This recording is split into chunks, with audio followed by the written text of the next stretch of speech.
All right, what's going on, y'all? Shalom, shalom. All right, so we got another homelessness by Richness video, but this one is going to be special for Selena Ortega, um, my cousin, my goddaughter at the same time. This is for her information that she don't know before she was born, and just to fill in some blanks and just to kind of like verify that I always was there, and just to kind of put things in perspective for her and also the rest of the Ortega family, also for the younger family members of the Gibson family over here in Baltimore, whatever the case. So the people can understand that I'm not just a random guy, or you know somebody got more say so than me, or somebody got more pull, whatever the case. You got other people in our family that seem to have a stronger voice, but not necessarily family or whatever the case. So, and I don't want to get too deep into other stuff, but I'm gonna just bring it out. So let's just get into this. So first, I'm gonna go to.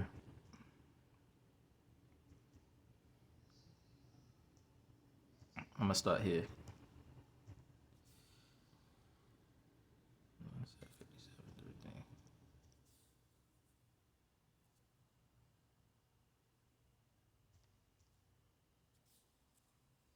All right, so 5713 Gwinoak Avenue.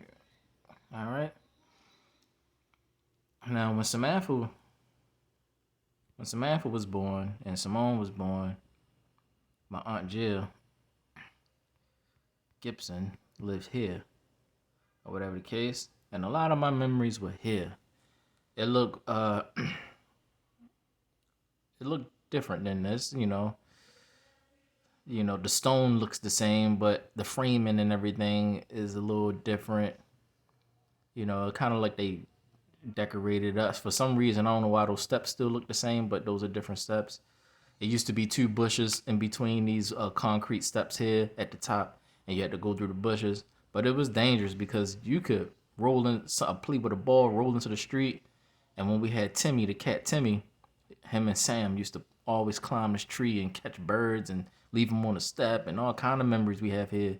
Over here in the corner where this fence is, um, on the side here, I guess you got a door here now, but on the side here when you go through, there's a door that go upstairs. So upstairs where this window is a part of this house, but it was like an apartment, but it was a house. So Melinda Lepley and Duke, a Banks, and then Adina Banks, they live here. But Adina was a little girl, and she always was alone, and she had a lot of baby doll toys and Barbie doll toys, and she used to always sit in her room alone. And I used to be up here a lot of times playing with Pookie, the Rottweiler Pookie. I don't know why I used to be always playing with Pookie or whatever. And that was just also before Melinda Lepley lived here. Uh, Uncle Tinker and Aunt Cookie lived here upstairs, I believe. And John Lawson, Uncle Tinker's son. Or maybe it was John Lawson, not Uncle Tinker. I forget. I forget exactly the details or the pattern how it went, because Uncle Tinker also lived with Aunt Jill in Aunt Jill's basement at one point, and they get themselves back on their feet, Uncle Tinker and Aunt Cookie. But I think John Lawson lived up here. Whatever the case, I know for sure John Lawson and Melinda Lepley lived upstairs. And the first time I played Sonic 1 on Sega Genesis, I was downstairs in the living room. This is the living room area where this window at right here. And in the middle is a straight hallway. You go straight down the hall or whatever, and this is the dining room is over here. So I was watching TV or whatever. The TV is always right here. Get my zoom on. TV is always like in this area when you walk in, right here. And I'm just over here watching TV. They like, Ray, come upstairs. So on the side here, this door goes upstairs only. The door is a door in here that's in the corner is locked normally. It's locked. So you can't, but you can, if the door is unlocked, get downstairs and upstairs from this door that's in the living room right here. Unless they removed it or whatever the case. They might have. But you can get upstairs. So he called me, Ray, come upstairs. So I went through the door, went up the steps, and there's a room over there. I think this is Adina room. This is Adina room where the window is, and then you look out the window. You know, in from Adina's room, Adina Banks. So, over in the corner somewhere is on the side. As soon as you come up the steps to the left, we was playing Sonic One. I was all the way in. You know, the music. I was all the way in. It brought my whole world alive. Whatever the case, everything was here. You know, John used to always come here to visit and stuff like that when we was really, really babies and stuff. You know, used to be a hiding spot over here we used to have, but they trimmed it all down.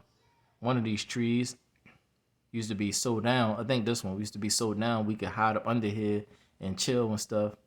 I think that you used to chill up under the trees, but they cut it all down and stuff like that. And you couldn't see over here like that. They cut all that stuff down too. You couldn't see. I don't think you could see the neighbors or whatever the case. So they just trimmed a lot of stuff down, made it more open. Steps are brand new because the steps used to be cracked like crazy. So it was hard to get up the steps a lot of times, especially with groceries coming up these steps. They got to come up those steps. It was serious. It never used to be steps right here. It just used to be steps here, and then you go up the hill, and then the steps are here. So it made it a little different. On the side over here, where you see another thing, it used to be steps to go into the kitchen. And that's how where we would go. Take the groceries here, bring it around, go up the steps here, and then go right into the kitchen. And Fred Bullock would always bring bulk food and stuff like that for Simone and Samantha, like bulk, like from Sam's Club, where you get bulk everything. Like dang, like they get bulk everything. So that was another reason why we felt some kind of way about John not being present, because he always was here. He was always showing his face. I don't know if he always showed his face in Indiana or not. I wouldn't know. Also another time when Uncle Tinker, I was playing up the sidewalk right here, and I was running down the road right here, and I hit the ground. I popped my knee, or I bust my knee, and my kneecap was showing and stuff. And Uncle Tinker came and picked me up. My knee was split. It was split like an X, and it was like, you could see my meat and the blood coming out. He was like, "Dang, you split your knee good, boy." Da da da da da. And so he picked me up and carried me up the steps, and stuff. And that was Uncle Tinker. So it was that's a lot of stuff. Also, this was everything happened here. Sasha Renee, that is the famous dancer from the Sacramento Kings. Um, this is where her and Simona Smith used to play all the time, and Adina would come and play all the time. And it's a lot to fill in, but everything was hit, and this was with Fred. I think when Aunt Gia left Fred, this was when she left this house. She wanted to kind of do her own thing. And I was there from the whole thing. I was like, okay, we gonna move. It felt like no such thing to move, but I'm like, all right, we'll move. That's funny. It's crazy. Whatever. But a lot had happened here. Even with Dennis and Red, Keyshawn was born, and Red lived here too for a time with Dennis, and so Keyshawn was a little baby and a little thing. So Keyshawn even was up in this house, but don't know because he was a baby in the little car seat type, all that. um, all that. What else? Crash Bandicoot, my Crash Bandicoot days, babysitting Sasha and Adina and stuff was all in this house too. This is when Sasha first told me she liked me or whatever the case, and I was like, well, and she started crying. She was like, do you like me or Stephanie? I'm gonna show you Stephanie house in a minute because it's relevant. Normally I wouldn't do that, Miss Jackie house. I wouldn't do that, but I'm gonna do it for the sake. Um, so because Stephanie used to help me babysit Simone, Samantha, and Sasha a lot of times. So she'd come up here, come up to the porch, and they'd go outside, and she'd be on the porch with them over here playing. I'm like, good, I can finish my Crash Bandicoot or whatever the case. So she used to help me a lot. But yeah, Sasha was jealous of Stephanie. She was like, who do you like, me or Stephanie? I was like, huh? I was surprised that she asked the question, but then she started crying immediately. And I was like, you know what, Sasha, if when you turn 18 and you still feel the same way, I'll marry you. And I made that promise to her in this house right here. So we were physically together when I made. So for me to try to like contact her and be like, do you still feel the same? Like I'm not used to like, you know, I don't know. Especially when I don't know. I mean, I don't know. Because if I said it was a joke, it could. leave stains and stuff like that. You don't play around with your words. And back then we didn't play like that. We wasn't pranking and stuff, wasn't joking and stuff like that back then. Cause where we were from, you say what you mean what you say. So it still touch me and stuff, you know. So whatever. But let me go. Uh, the bus used to be. Oh, it's still a bus stop right there. All right. Yeah, go up this way. I never know who live here, but the neighbors used to always catch us walking on that grass. They used to like, don't walk on our grass.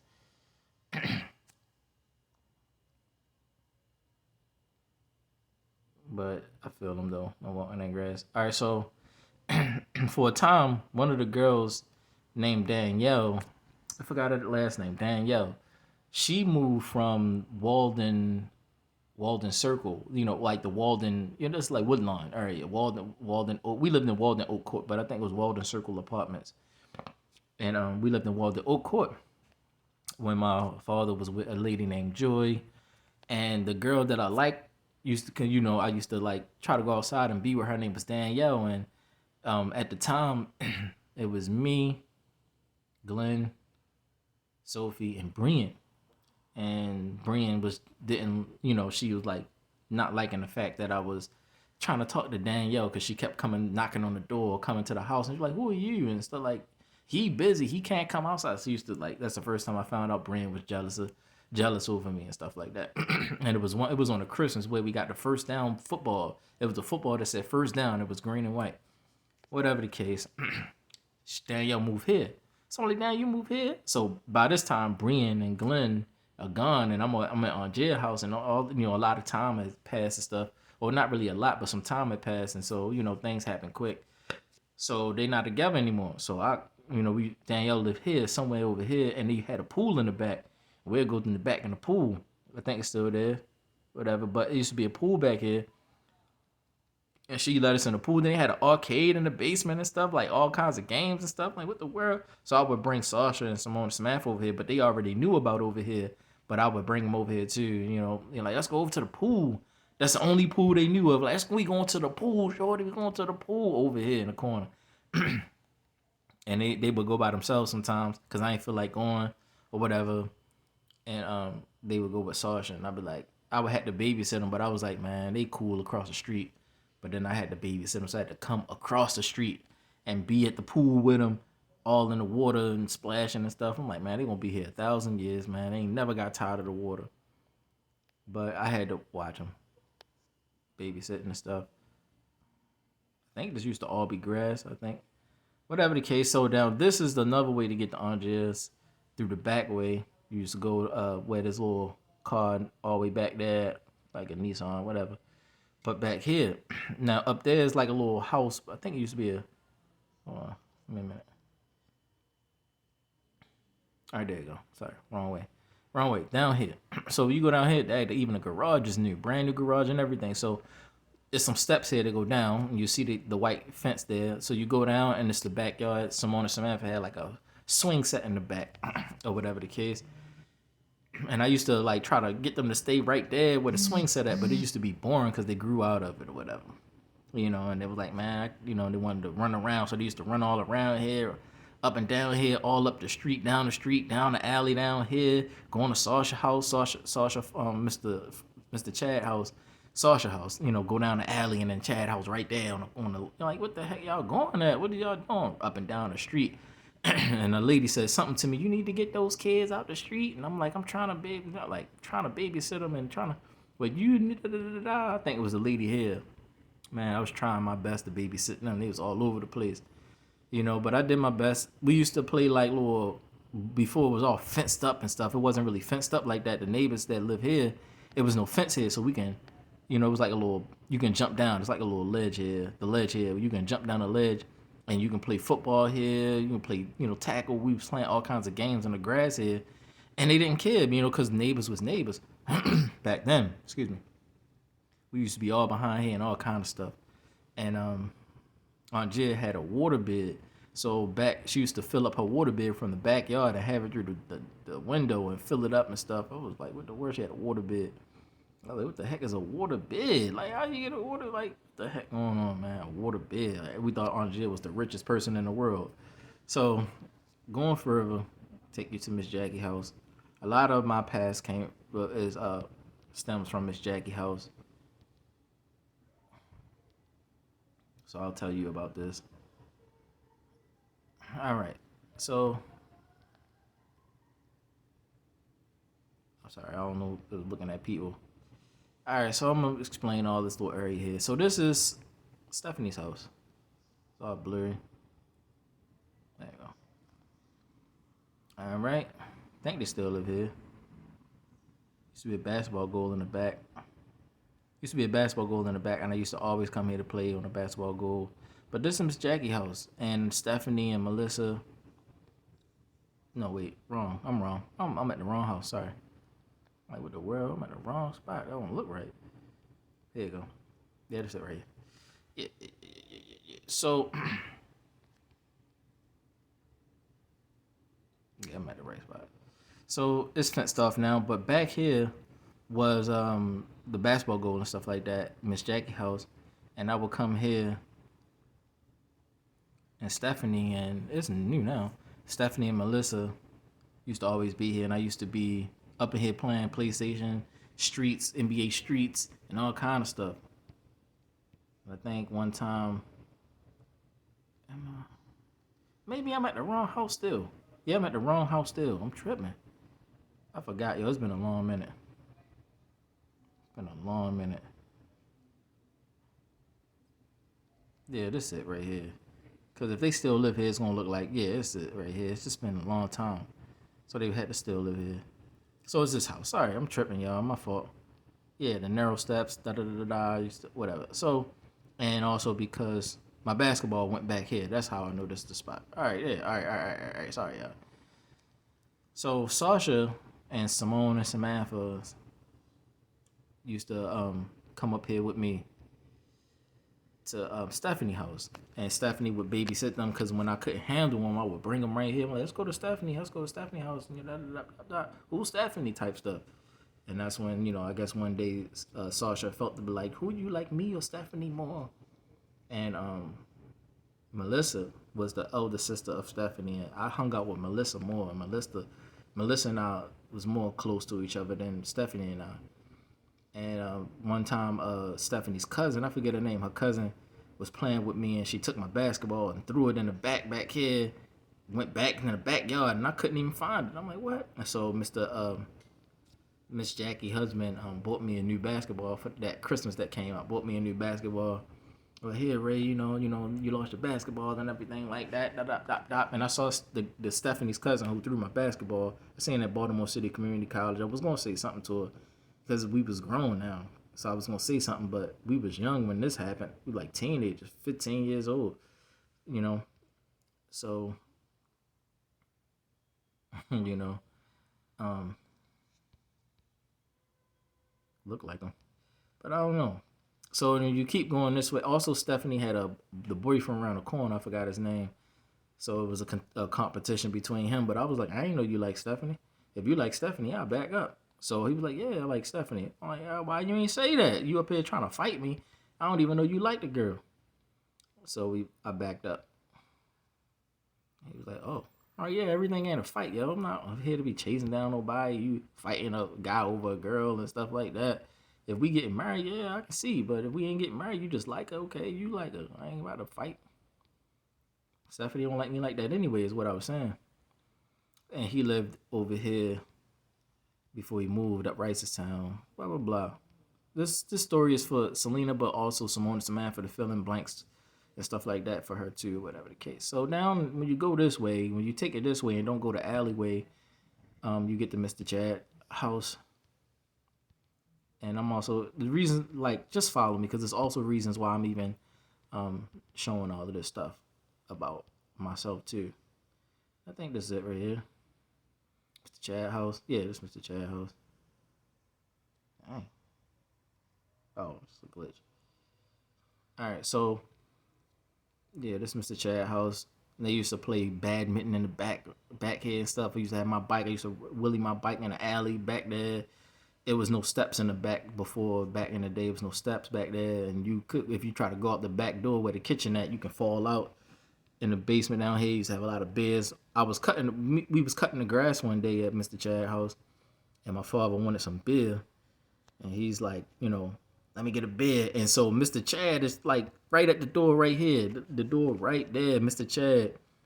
And my father is like fighting each other, like not fighting, but wrestling each other over a beer. He wanted, let me get an extra beer, man. He like, no, Reno, you had enough. I'm like, let me get an extra beer. He like, why you gonna act like that in front of your son? Yeah, I just want an extra beer. And they wrestling each other over an extra can of beer that he want to get and stuff. And they just really tussling. He like, Reno, you're not gonna get through me. He already half drunk.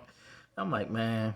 And so we had finished helping him cut the grass and get stuff out of the yard and stuff. So it was crazy, man. And then my father used to always be over Mr. Chad's house.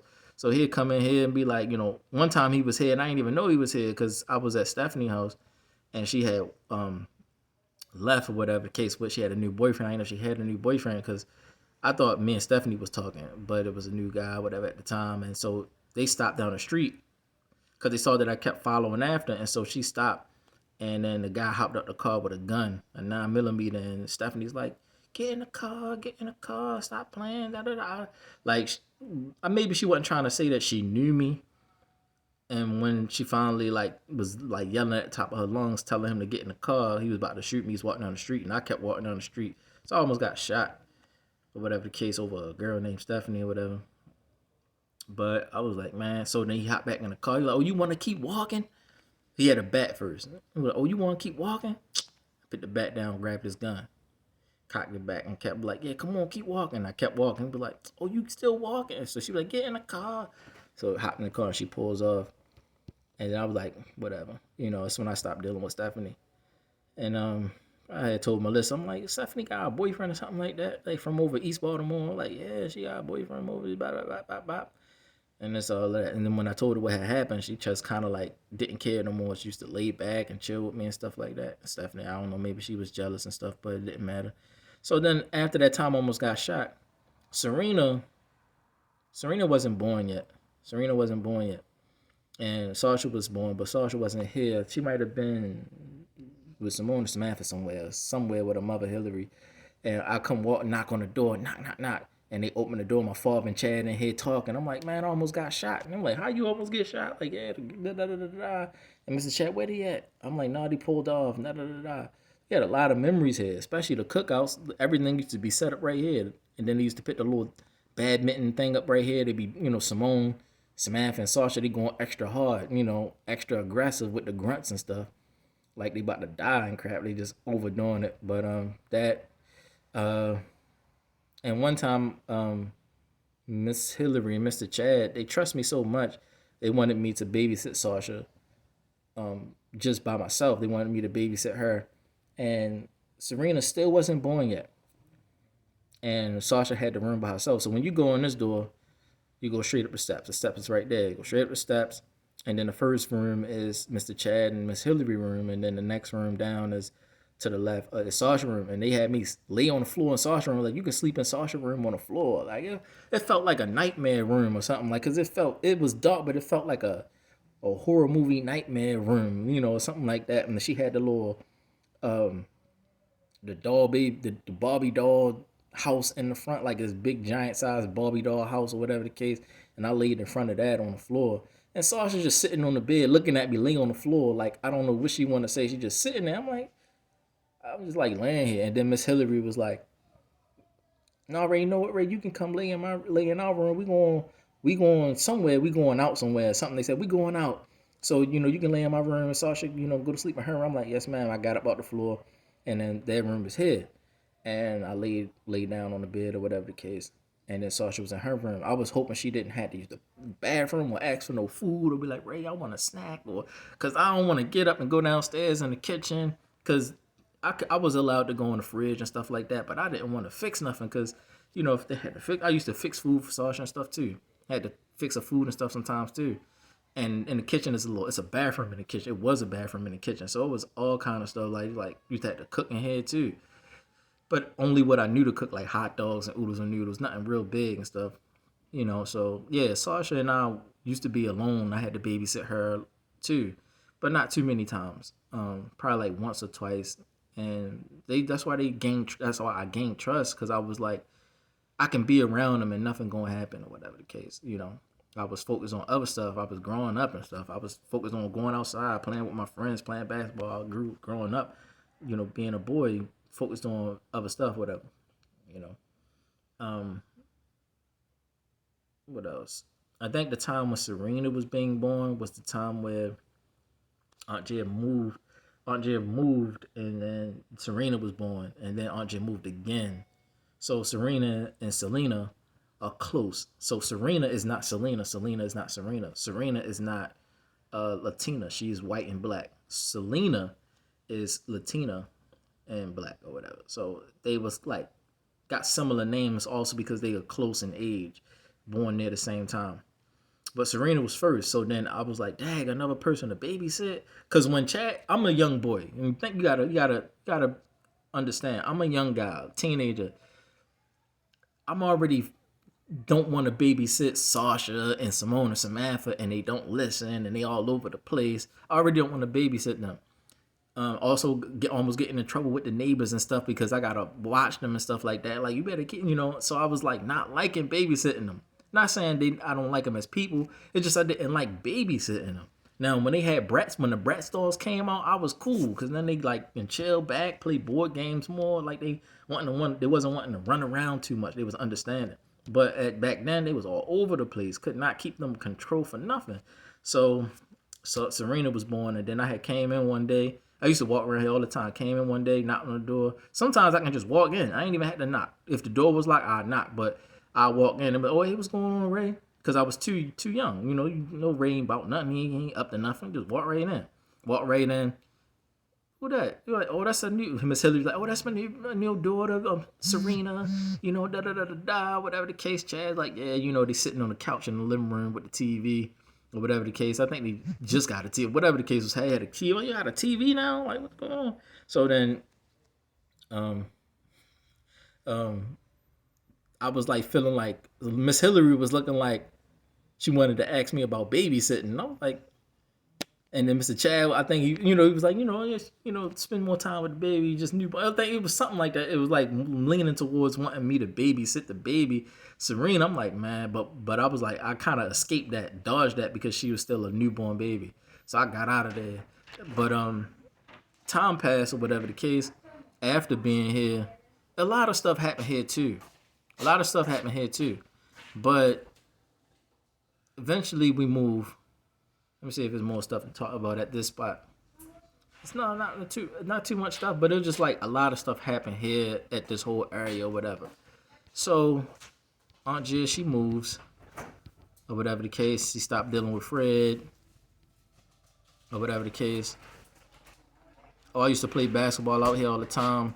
Right here in that little parking lot, we used to put a little goal up or whatever. And the same guy named Pusshead that pulled the gun out on me almost killed me, and I couldn't. It was either I get on a bus or risk it trying to get my college papers and get shot by him. But we used to be cool, and we used to play basketball here all the time with the goal. He never could beat me, so I let him beat me twice to not hurt his feelings and stuff, because I was nice back then. But he used to go through the golf course and go back to VOP, but before they had a basketball goal. Oh, my fault. My fault. Oh, they just took me straight down here. So the guy that lived here, we was cool. We wasn't really tight like that, but we was cool on a basketball level. So before he got a basketball goal to pit here, we used to play on the crate. So the crate used to be over here. I used to put the crate on the tree right here. And there used to be a dirt patch. As you can see, don't nobody go outside no more, so the grass grew. But that was a long time ago. And we used to put a crate up here. There's a dirt patch here. And we used to play 50 right here. Used to play 21, all that right here on this little crate on the tree. Then we was like, man, we need to get off the crate. So he was like, man, we need a basketball goal. So then we got the basketball goal and put it here. And then people start coming in from VOP. And they would come from down here. They would come from down the road right here. I'm like, where y'all coming from? VOP. They went through the golf course because the golf course didn't have a fence, but you can go a certain area where you can get through the golf course, and then the fence is there. You can hop the fence or climb under the fence, whatever. And they lived over there. And then we ended up moving to VOP, and that's how I ended up coming from there to Aunt Jill house. And that's how I ended up there. I jogged all the way from Aunt Jill house, all the way through the golf course, all the way to VOP to the 13 bus stop. I mean, to the bus stop or whatever. So it was like that. And then, almost got shot or whatever. But yeah, we used to play basketball right here. Simone and Samantha used to go to Powhatan up here. If you go all the way up this road, used to go to the elementary school there. Cops will pull you over right here all the time if you speeding. If you didn't know this area, they'd be huddled up by the church over here, or funeral home, whatever that is. And they'd catch you coming through speeding. And then down here, back to Mr. Chad house and whatever, Purnell Drive, whatever. So also we played at the park up here. Aunt Jill didn't move that far away, so what happened was we used to go to the park up here all the time.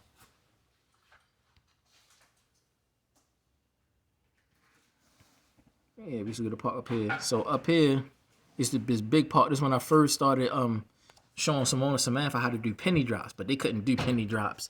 But I was showing them how penny drops work. So I used to be up here, then we used to jump off the swings and stuff and all that, like, swinging on the swings and jump off the swings and see how far we can go and stuff. I tried to get out the sandbox or whatever, like swing out the sandbox. I finally made it one day, swing out the whole sandbox, really, like come right out the thing. And then I'm gonna just skip it. I ain't gonna go down the road that way. I'm gonna do this.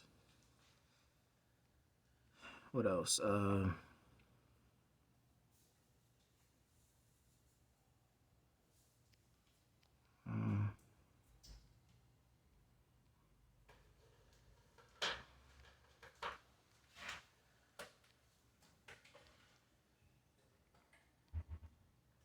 right, let's see.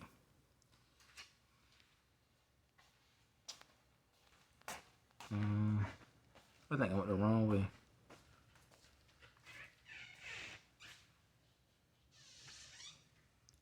Let's see. I probably went too far. Might have went too far.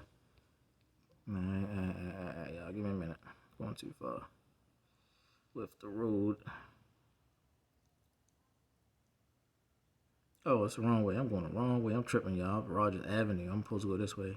That's my fault. We used to go up Rogers Avenue to go to the store up there. My best friend Lamont lived up there. And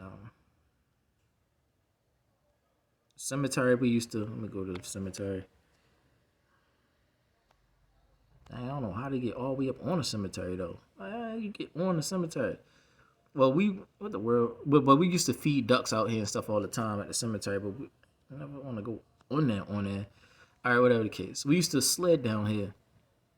As you see, every time when it was wintertime, we'd be right up here. Go up this hill up here with all the grade and sled. One time I almost died because I sled down this hill and you can't see the cornerstone right here, right? You see it's a hill there, but it's real steep. And so I slid and almost cracked my head right in the middle of the cornerstone because I wanted to, lay on it, cover myself with the hood, and then slide without seeing. And just when I stopped, I stopped. But it was fun until I went down this hill, almost cracked my head. Almost cracked my head, shorty. But when I stopped, I looked back, my head was right at the stone. Like, I would have died. I almost died for real. The heck, no, it was crazy. I almost died for real. That's crazy. Right here used to be the basketball court. So it's just, it's not disrespectful, but it's just kind of like the police is right, kind of in that everybody outside playing and, whatever the case. A couple of problems almost happened where some boys from over East Baltimore came over here. This is where Arez's first boyfriend, Dennis, we used to play basketball all the time. Keyshawn, Kamari, and Kamura's father. We used to play basketball all the time out here. And then a couple of times in Drew Hill Park, I'd be playing basketball with him. So I knew Dennis a lot.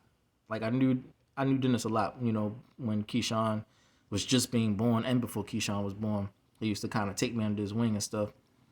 And so I learned I learned a lot more different skills I can do in basketball from him. But I already was an okay player, so nobody would pick me up. So because they knew him, they would pick me up because I'm like, nah, my Ray come, he won't getting on with me. He getting on with me. Otherwise, I wouldn't get on. I wouldn't get no play time, no game time. So you had to either know somebody or be nice and had a name for yourself. So I used to get in there, play. One time when Dennis wasn't there, I played. So I had to babysit Simone and Samantha. But I'm like, man, I want to play basketball. I always wanted to play basketball at that time where I had to babysit them a lot. So I was like, let's go to the basketball court. And they was like, all right, let's go to the basketball court. So we go to the basketball court and they watch me play basketball. And they saw me play basketball for the first time and they knew that I could play or whatever because I crossed the boy up and Simone was so loud, so extra loud that the boy got mad. Everybody stopped the game, and then we can tell that it looked like they was looking for guns or something. Like they looking in the corners where their stuff is at, like kind of like moving off, like nah, I'm good, I don't want to play no more. We like, you don't want to play no more. Like, nah, how you? Then they start sparking off. Like, man, how you gonna just let them come in like that and da da da da da? Man, if you did that over East, you'd have got shot. Everybody just like, whoa. So I'm like, you know what, yo, we gotta go. We gotta go. You know what I'm saying? I got my cousins with me. I got a baby. They young and stuff. They young and all that. We gotta go. So I'm like, come on, Samantha, let's go. So we went out the fence out there and left and went up that way through the Royal Farms way and then came around. Oh no, we went around the New York Chicken way. The world, and then they ended up putting this recreation center here so that you can go on the rec and play, because it never used to be there at first. And then it was just used to be this, and then they put a rec there so you can go in there. It's like, so they, but the rec is like for the new people, man. Y'all can go in there, whatever. It's like, no space and crap. I don't know. It just don't feel right when you used to play outside all the time. All right, the police station still here. It's always was there. This is the yeah. All right, so yeah, I took them down that way. The Royal Farms went to the back way, but this is where Aunt Jen moved at when we met John Ortega. Thanks for listening to the story so far, y'all. If y'all was interested, you would have got to the John Ortega part of the story. All right. And also around here was where Aunt Jen, I think, met what used to be with Fred too. He had gave her a Volvo. That Volvo, Aunt Jen lived in these apartments before, I think. I'm not sure. I was too young to really know. But I know that she had a Volvo always, and like I had a Volvo or whatever. I just remember the Volvo, and it didn't have power steering or something, or the power steering was kind of tough. Whatever the case, we had a Volvo, and she used to live over there. But then I was like, it's like the same area Aunt Jen lived at, or with the Volvo. It just felt different because I'm older. But when I was young, it felt like a fantastic world.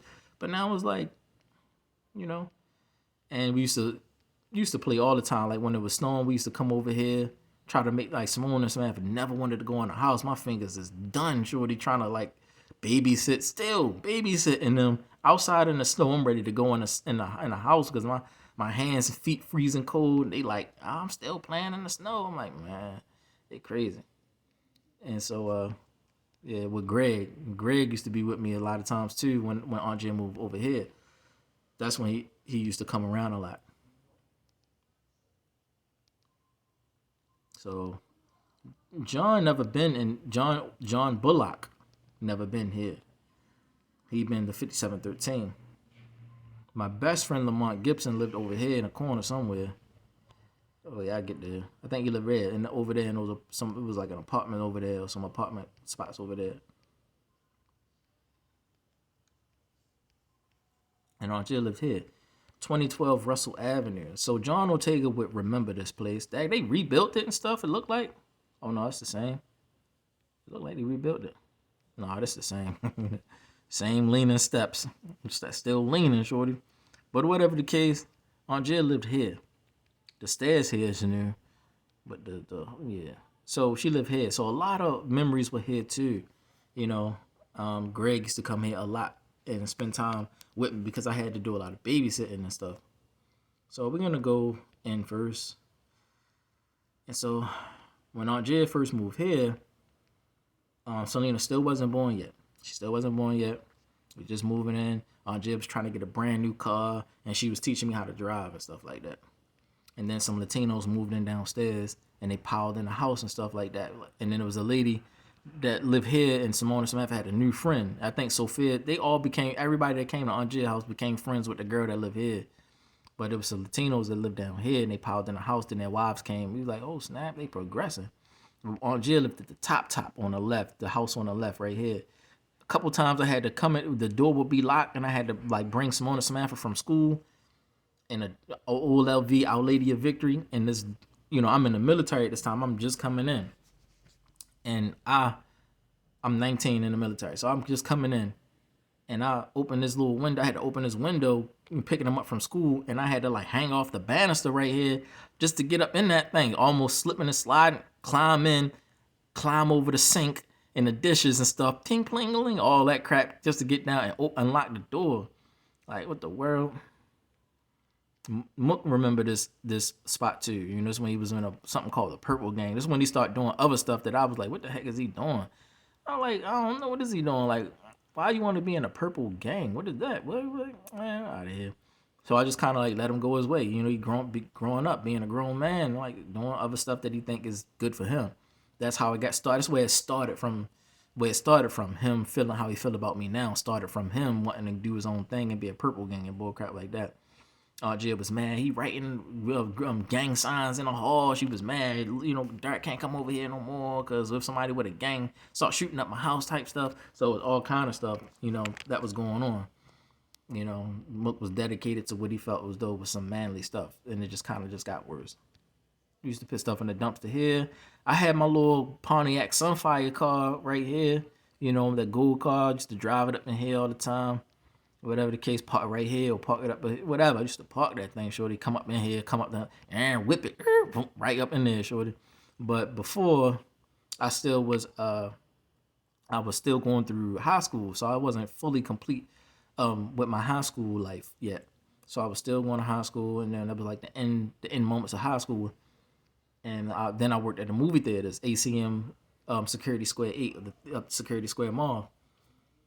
And Greg used to work there with me, and so before, if it was like snowing heavy and we couldn't make it all the way home here, or he'll just come here because he got to go to work the next day. Like, I'm gonna just chill at your house and just go to work the next day until Brody gotta be back, so day when I'm off or whatever. And he was like, all right, you got enough hot dogs and oodles and noodles. And he like, yeah, I got enough hot dogs, oodles and noodles. And he like, all right, I'll be back later. So Greg would chill with me. We'd be up in here playing PlayStation 2, playing all kind of stuff. This was the moment where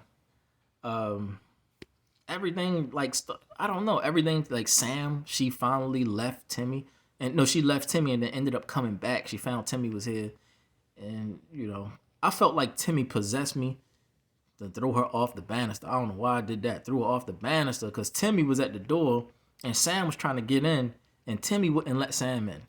Timmy was at the door, would not let Sam in, and Sam was just looking like, and Timmy looked at me like, and for some reason I just picked her up and threw her over the thing like. I don't know why what possessed me to do that. Like maybe he was like, because like where you been, I can't, because I couldn't have children with you gonna leave me and I don't know why the heck I even did that, but it just like something came over me and I did that. I didn't have control of myself all the way for some reason. But after I had did that, Timmy went in the house, like he just walked into the house like ain't care or something. Like it was a whole relationship and conversation going on. Like they wasn't even cats at that point. It was whole humans at that point. Whatever. I shouldn't have did that though. Samantha was mad. Simone was like, dang, ain't my cat anyway. Ha ha ha. But I shouldn't have did that. It was snowing outside. So it was a lot of snow, and she ain't nothing happened to her. She just walked away. She wasn't limping enough, and she just walked away. It was real heavy snow, so you could have, I was messed up. I did that, but I was young still, and I was stupid. It used to be like a little table here, like a picnic table here. Me and Greg used to try to hit backflips off of this thing because it was a lot of snow outside. So if he mess up and hit his head, it wasn't going to affect him too much. So he was trying to learn how to do backflips off the little picnic table out here. And RG was like, "What is y'all doing, boy? What is y'all doing?" Greg got his work uniform on from the movie theaters because it was a storm, so you couldn't go to, everything was closed. So he was stuck at the house, stuck here. So we just hitting backflips off the crazy. And doing whatever. And then my room, let me get the rooms. So here, and then this is Aunt Jill's room. No, this is Simone's room. Sorry, this is Simone's room. And then the next window over is Aunt Jill's room, I think. And this is the living room, I think. Oh, I got it backwards. I'm getting it backwards. Simone's room. That's too far down, I think, because just the living room right here. So this got to be Aunt Jill room, and this got to be Simone room. Yeah, and that's the kitchen. And Selena used to be in the little crib and stuff. I used to be here. Simone and Samantha shared the same room, and the living room. That ain't my fault, yo. Wait a minute. Hey, come on, y'all glitching me up.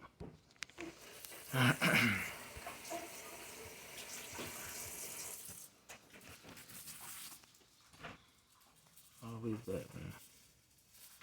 Anyway, and so continuing on.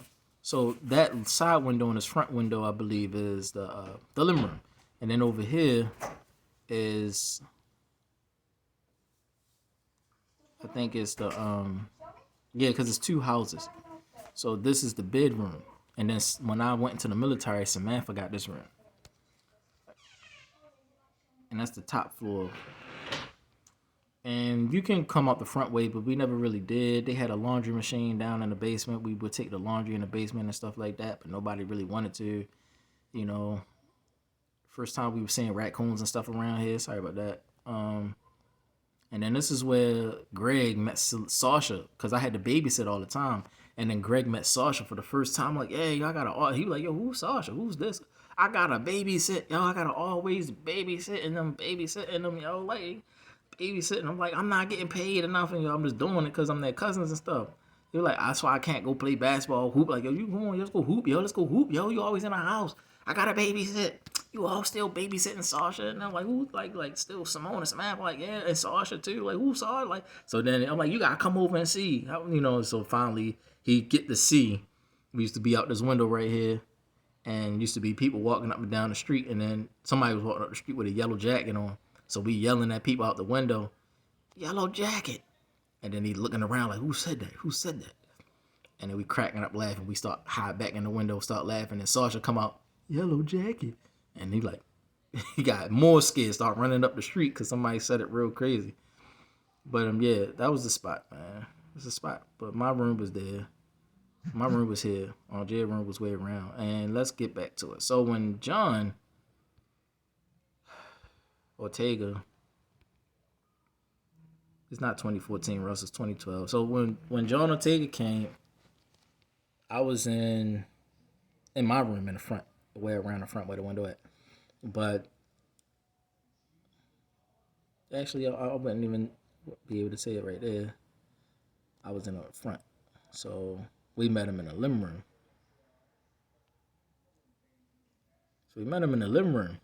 Right here. Where it's a bunch of space in here. Met him in the living room playing Dance Dance Revolution. The TV is in the corner over here, and the couch is over here, and then there's a hallway down here. And so we just, playing Dance Dance Revolution, coming like, I got the pad. Come back with the pad. Shorty was like, yeah. Yeah. But then I went to the military. Now, I don't know anything else besides that because I was grown folks' business still. My aunt is my aunt. She, like, who am I to ask her, detailed questions like I'm her brother or her father or something. That was, like, no such thing as that. Mostly I park here. And sometimes I park right here. Aunt Jill always parked right here at the corner. She always parked at this corner spot right here. And it's the steps. The steps still, like, you see how the steps are? You know what I'm saying? That's why we was like, yo, these steps is crazy, boy. Like, you could, like, die, fall off. So, yeah. So when I would come back, one time when I came back from boot camp and stuff, I had that. This is Simone room. So I used to, I just switched it up. So they got their own rooms now. So I'm like, oh, okay. So I'm just coming, I'm visiting anyway. I just need a break. I'm on my break. I gotta go back. It was understood. Nobody was feeling funny about me being around. I was still accepted 100% like family. Nobody was feeling like they gotta lock the door. I can just come in without the door locked. I had a key and all that. Like, nobody was pushing me out nowhere. Everybody loving to see me right here, running to see me. It felt welcoming. Now it's like, it's ready, go running high. It's different now. But back then, it was that, and I used to sleep. Simone had new bunk beds or like a new bed that like raised high, and then she can like put the computer in her room and stuff. But and that's when Aunt Jay put the computer in her room. But then she was like, "Ray, you on the computer all night, man? Come on, man. I'm trying to sleep. I gotta go to school tomorrow, man. Come on, man."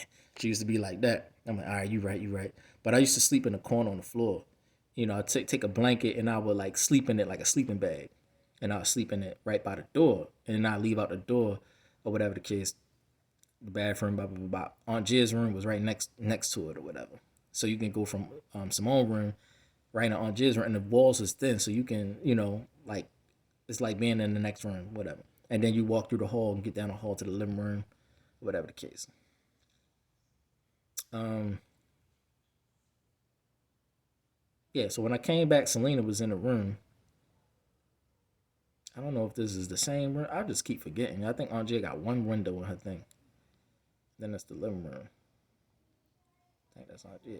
So then Aunt J room, Selena was in a little crib and stuff. And I'm like, where John at? Oh, John left or whatever. He married and all this. Like, how he married? What the heck? So where he at? Oh, he went to Florida. Went to Florida.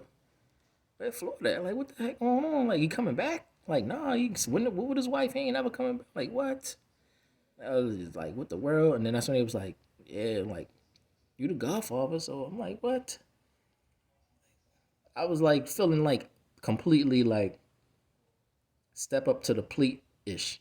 Like I had to like work 10 times harder to make sure Selena was taken care of. And I was, because in this time of the era when Selena was born, I always was in the Navy, always having money and stuff. So Aunt Jid could take care of those things or whatever the case, but I still could step up to the plate and, help out or whatever the case. So it was that at first.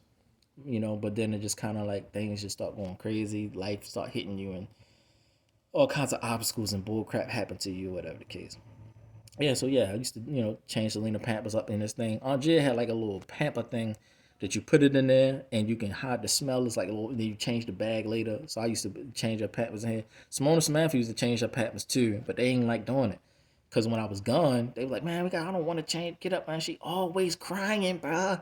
She always crying. I can't handle it, man. I can't." Samantha, I can't take it evil. Ray, you gotta, can't you? Like, it was all, they both was crazy because they young. They in middle school. They don't know nothing about taking care of no. So it was like Aunt J's always at work and they gotta step up to the plate and help. John's not there, and I pop up out of nowhere coming back from boot camp and coming back from the Navy. So I just made it an obligatory thing to always make sure I come to see Selena. So it wasn't a thing where I was like, yeah, I wanna be around. I wanna take over the situation. It was more like, Ray, we need you. Mandatorily, we need you. It's not like we want you. We really, really need you here. So I was always here, making sure I come here, everything I was doing, making sure Selena was good. My focus of my life became Selena. It went from Sophie and Derek to Selena Ortega. My whole life started becoming Selena Ortega only. And if nobody telling that part of the story, then it's gonna look funny every time I'm always coming around to see how Selena doing. Everybody keep forgetting the humble beginnings of being up here. Before Aunt Jia moved over East Baltimore, we lived here. Selena was born in I don't know what hospital she was born at, but I was in boot camp, and then she was here, like her very very beginning stages of being born. Trying to get her to sleep and pat her to sleep, and I don't have no children either, so it's like brand new to me too. So I'm like, I don't know what to do. I'm gonna just do what I used to see grandma and them doing. So I pat her up and stuff. Then I would like not know what to do. So I'm tired, because I'm coming from the Navy, so I'm dead tired.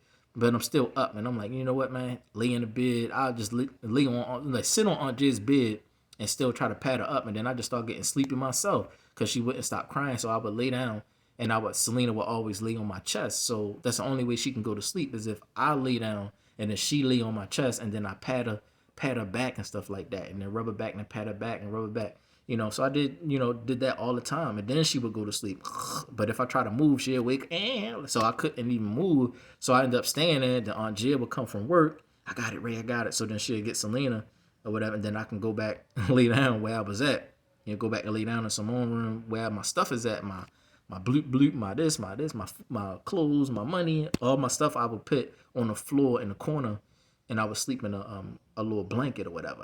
I slept on the floor with a blanket, not even a pillow, and I just slept there. Ask Simone, she know Slept on the floor in the corner against the wall because I just visiting. I'm just visiting, so I wasn't tripping about nothing. I'm visiting. I just wanted to get some sleep. I want to be where I can get some sleep, so it felt comfortable to be against the wall, stuff like that. But also before the military, just want to bring it back. We used to be. This is where Sasha, like I said, Sasha and Adina. So Samantha and Adina got into a fight, and Samantha banged Adina in the face so hard. Adina like called the mother. I'm like, call your mother, cause she was like, I want to go. I'm like, no, I'm call your mother now. Call your mother now.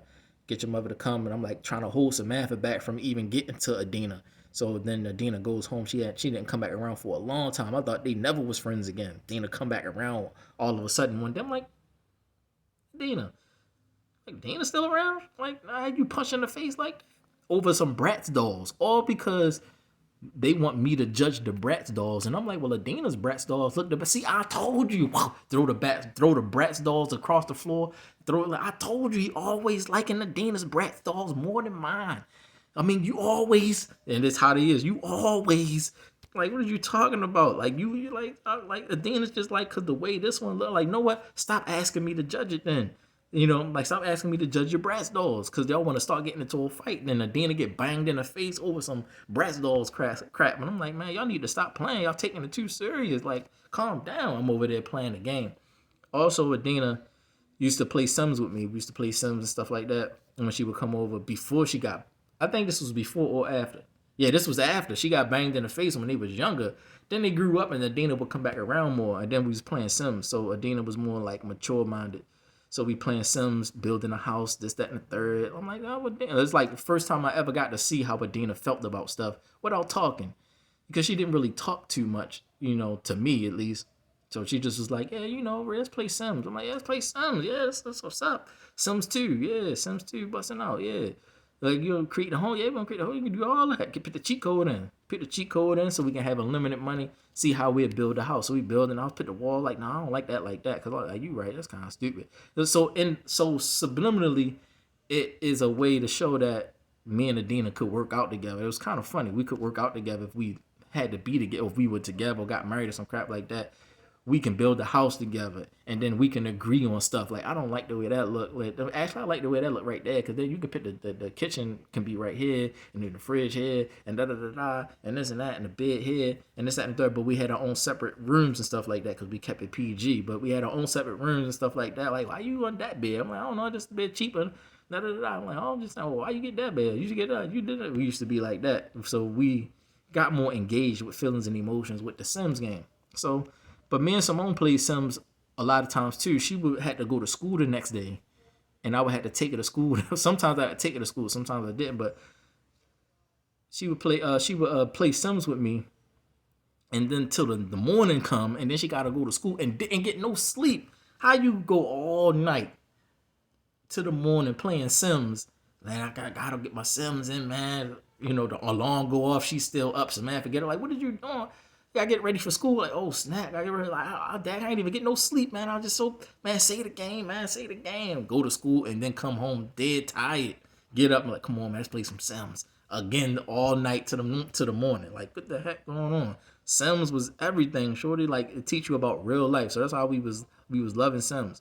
So that was our era. In the time when I still had my room around the front, Greg would come around and we used to always laugh at Simone and them all the time. Laugh at Simone all the time. So Greg was around, but Lamont used to be around too. So I would go over his house all the time, and then he had moved again. So then there was nobody around. Then Greg, and then this. Then Lamont started coming around more when I got out the military. Like, nah, yo, you ain't crazy. You ain't mentally challenged and none of that. That they say you mentally disabled. You retarded. You ain't nothing wrong with you. Yo, you need to go to the club, yo. That's what you need to do. So come on, yo. Hank, you get out there, get dressed. Go to a club with them and stuff like that, just to try to peer pressure, just to feel like, not feel strange or feel like people are trying to call me crazy and stuff. But whatever the case, I know I'm all over this thing, man. But a lot of memories were here.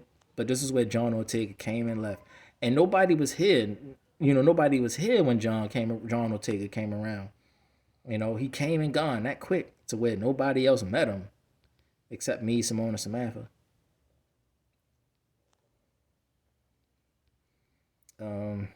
Then one day it came where Aunt Jill was like, I'm moving out. We moving out, Ray. We moving out. Da da da da. So we just moved out one day. We went to yeah, we just moved over here. Then we moved here. A lot changed. A lot changed even here. Because when we first moved here, nobody even lived here yet. Nobody lived here yet. It wasn't the green card here yet or nothing. You know, the Rasta family over next door. They wasn't even there. I mean, it's been a lot of years since they've been here, but they wasn't here yet.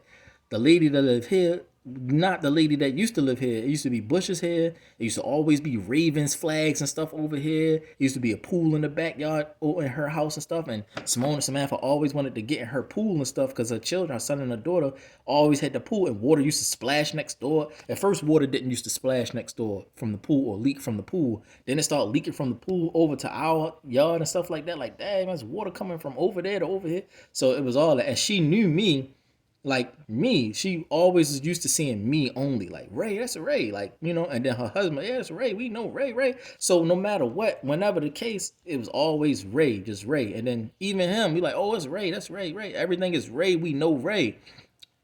And then Carlos was over here, and it's when Samantha started going outside for the first time. She met Carlos, and he lived there. And so I was like, he cool and I like him. Da da da da. Samantha was trying to be a blood or something. I'm like, what the heck is this blood gang stuff? Me and Simone laughing at her. You ain't no blood, girl. Get out of here. So it's like, what you blatting now? Like blatting now? What's going on? Get out of here. So it was funny because Samantha was like, and then a couple times Samantha almost got locked up. Police pulled up to the house twice. Was like, this young girl? Like, yeah, that's my cousin Samantha. Like, oh, somebody gonna have to sign these papers or she going to jail. Juvenile. I'm like, what? I got it. So I signed the papers, signed my name on the papers and stuff, and so Samantha not go to jail. And I'm like, and they like, and then she still talk. Next time, I'm like, Samantha, shut up before they lock you up. Like, tripping, girl. 2 times that happened. Like, yo, what the heck? How you almost getting locked up? Simone room right here, whatever. And then it was crazy how many times she almost got locked up right here. If it wasn't for me, Andrea always work and make sure the bills is paid and everything is good in the house. So she's never here. Even her car not here right now. She's always at work. Simone car not here. Josh car probably not in the back or whatever. So we'll go to the back in a minute, and we'll just get some stories. So Selena was born already at 2012. So when we moved here, Selena's childhood started to be more experience of this. So her memories have more of 1110 Linkside Drive than anywhere else. But she still had memories that she probably can't remember of 2012 because she was a baby, and she wasn't even moving around yet. She wasn't walking or nothing yet. So by the time she started walking and moving around, we already was here. So she can walk and move around here, have a new experience of life here or whatever. And it was always known Ray is the one that's watching over the house. There was nobody else. If anybody came, it was my uncles and stuff. And I was always the one like telling the neighbors, that's my Uncle Alvin, that's my uncle, like, always got to be the vouch person that vouch for everybody or whatever. Then people back then when we first moved, more white people, Caucasian people lived around here, not black people. Like people that was rich and had money, and you seen white newlyweds and families living out here. They the ones that like how these areas look and stuff with the bushes. It was barren. And they was like investing their money into buying patches of grass so that it can have grass over. It was like barren, like a new house that they was building or whatever. And they was like putting grass and stuff down, putting bushes and stuff up. Like, that's a brand new house they building or something. Like, no, they just like renovating the house inside. And they had put grass down outside so they can have some grass because it was just hay and stuff. Now it's grass and stuff. Then they moved out and stuff. After they invested a lot of money and time into these little houses down here, Oh, like Carlos know more than I do because he was living around there a long time. Used to be a tree, right? Used to be trees and stuff that used to can hide, and you got, bushes and stuff you can hide under the tree and crap, like all kind of stuff you can hide. You can't hide anymore. I don't know anything about their schools and stuff, where they went to school at stuff, because like I said, I was still focused on me and doing what I had to do or whatever. And Selena, Grandma Gloria would always be here, and this was when the couches was on this side against the wall. And then the TV was against the wall right here. Now the painting on Jiz's house, I think she changed the paint by now. I think she changed the paint. Yeah, she did change the paint. But the paint, when we first came in, all of the walls were white. So me and Aunt Jid painted all of the walls. So all of the paint that used to be there for years and years and years that you've been seeing, the red and the gold and all that. Me and Aunt Jed painted. Even the dining room was brown. When it was carpet in the dining room, she lifted the carpet up. Like we did all that together and stuff like that. And her room, she painted her room by herself, and she did Simone and Samantha room and all that stuff like that. And I helped her with I think helped her with one of the rooms. It was a SpongeBob or something. I forgot. Selena want this, and I'm helping her paint the room, and like it was all that.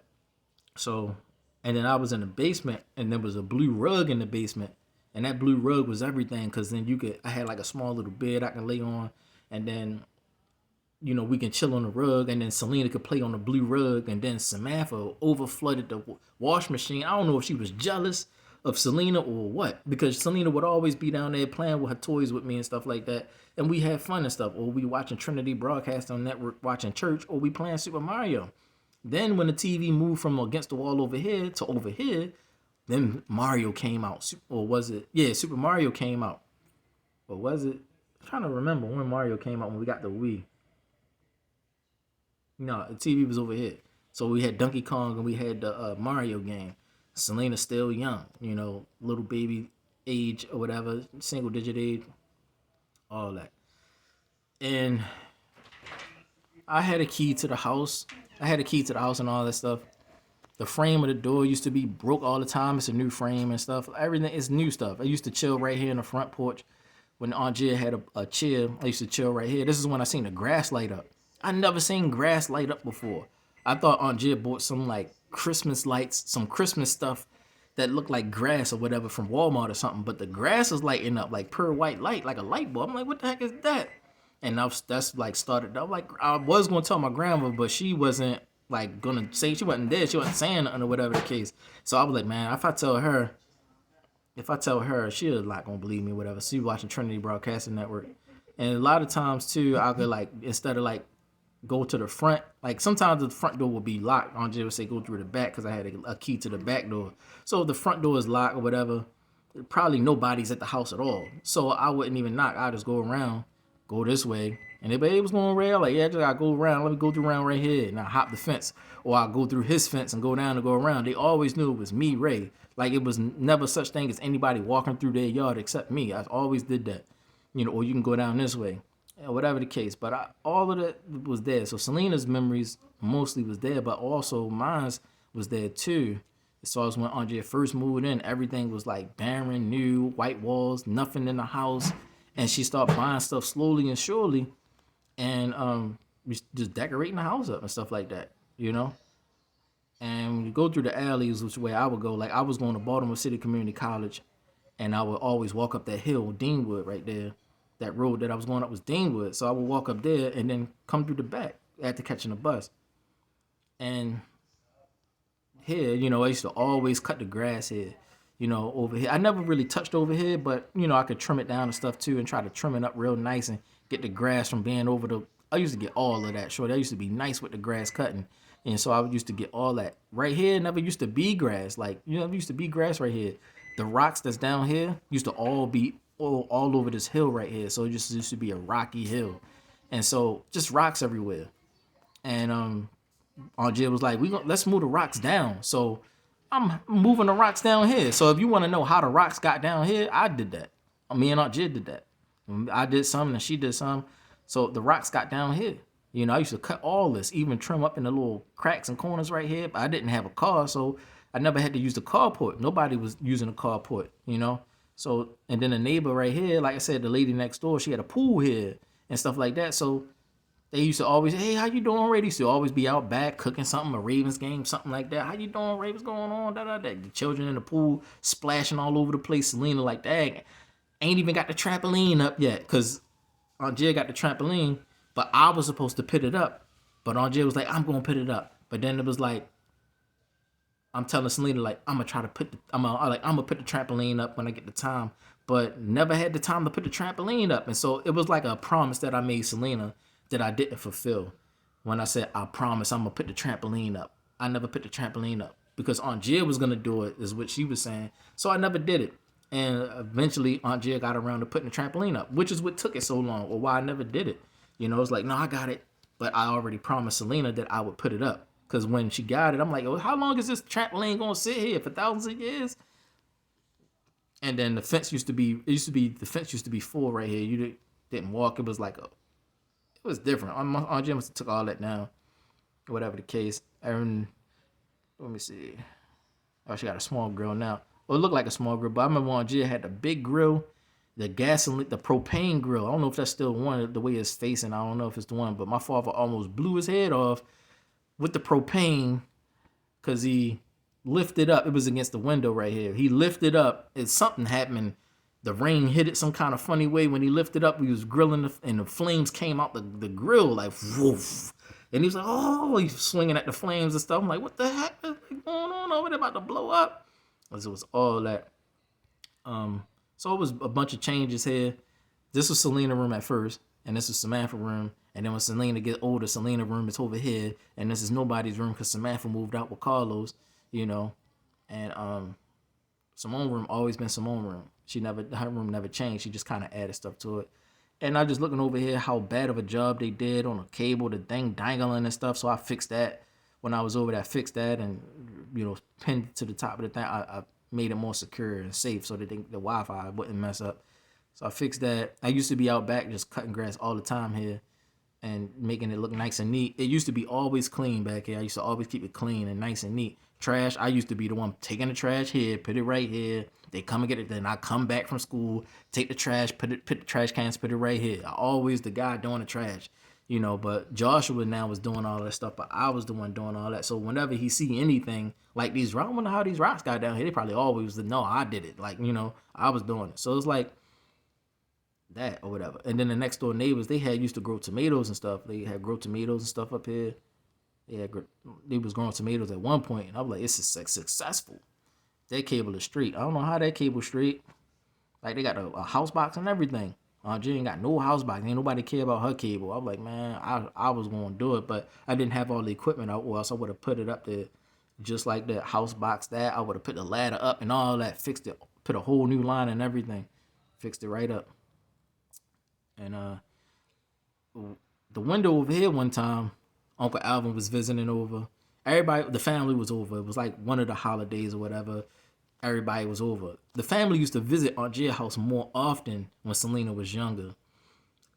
But because there was a lot of fights and back and forths and stuff, Aunt Gia was like, barring them from the house. Like they can't come to the house no more, which ended up making it be what it is today. You don't see anybody in the family coming to our house anymore.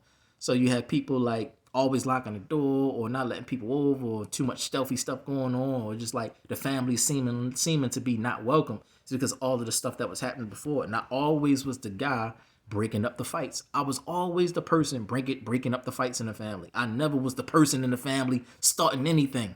I was always in the middle, like, come on, Uncle Mark, chill. Or, come on, Uncle Alvin, chill. I ain't chilling nothing, man. Jill need to learn how to respect. I'm like, yeah, but, I'm not saying anything. I'm just kind of like, yeah, but Uncle Alvin, I just want, I was just always just making sure nobody fighting and rah. Then Grandma like, y'all need to da. Then Aunt Jill, you can get out my house and da. And then Simone like, come on, man, blood ain't thicker than water like it used to be, man. Y'all just acting crazy, man. Y'all ain't even family no more, man. Simone stopped being like that. Samantha stopped being spicy too. It just started getting crazy. Man. Uncle Billy like, Jill, why you acting like that? It's always that. Aunt Cookie, Aunt Charlene come over, don't really have no problems. It just be like, Jill, da. How you doing? It was nice visiting you. Then leave. Aunt Cookie like, hey, Jill, da. When Uncle Tinker, yeah, all right, now we done. Josh come over, Ann come over, hey, Jill, da. Then they leave. It just used to be that, It wasn't really too much. Ann used to help Aunt Jill with the paint or certain things in the house too. I don't even think Miss Mindy came over here before. But I know Dana came over here. I don't remember Miss Mindy coming over here.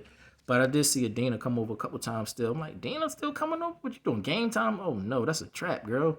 Game time is a trap. That's a jealousy trap. Like, that's because we used to play Sims all the time.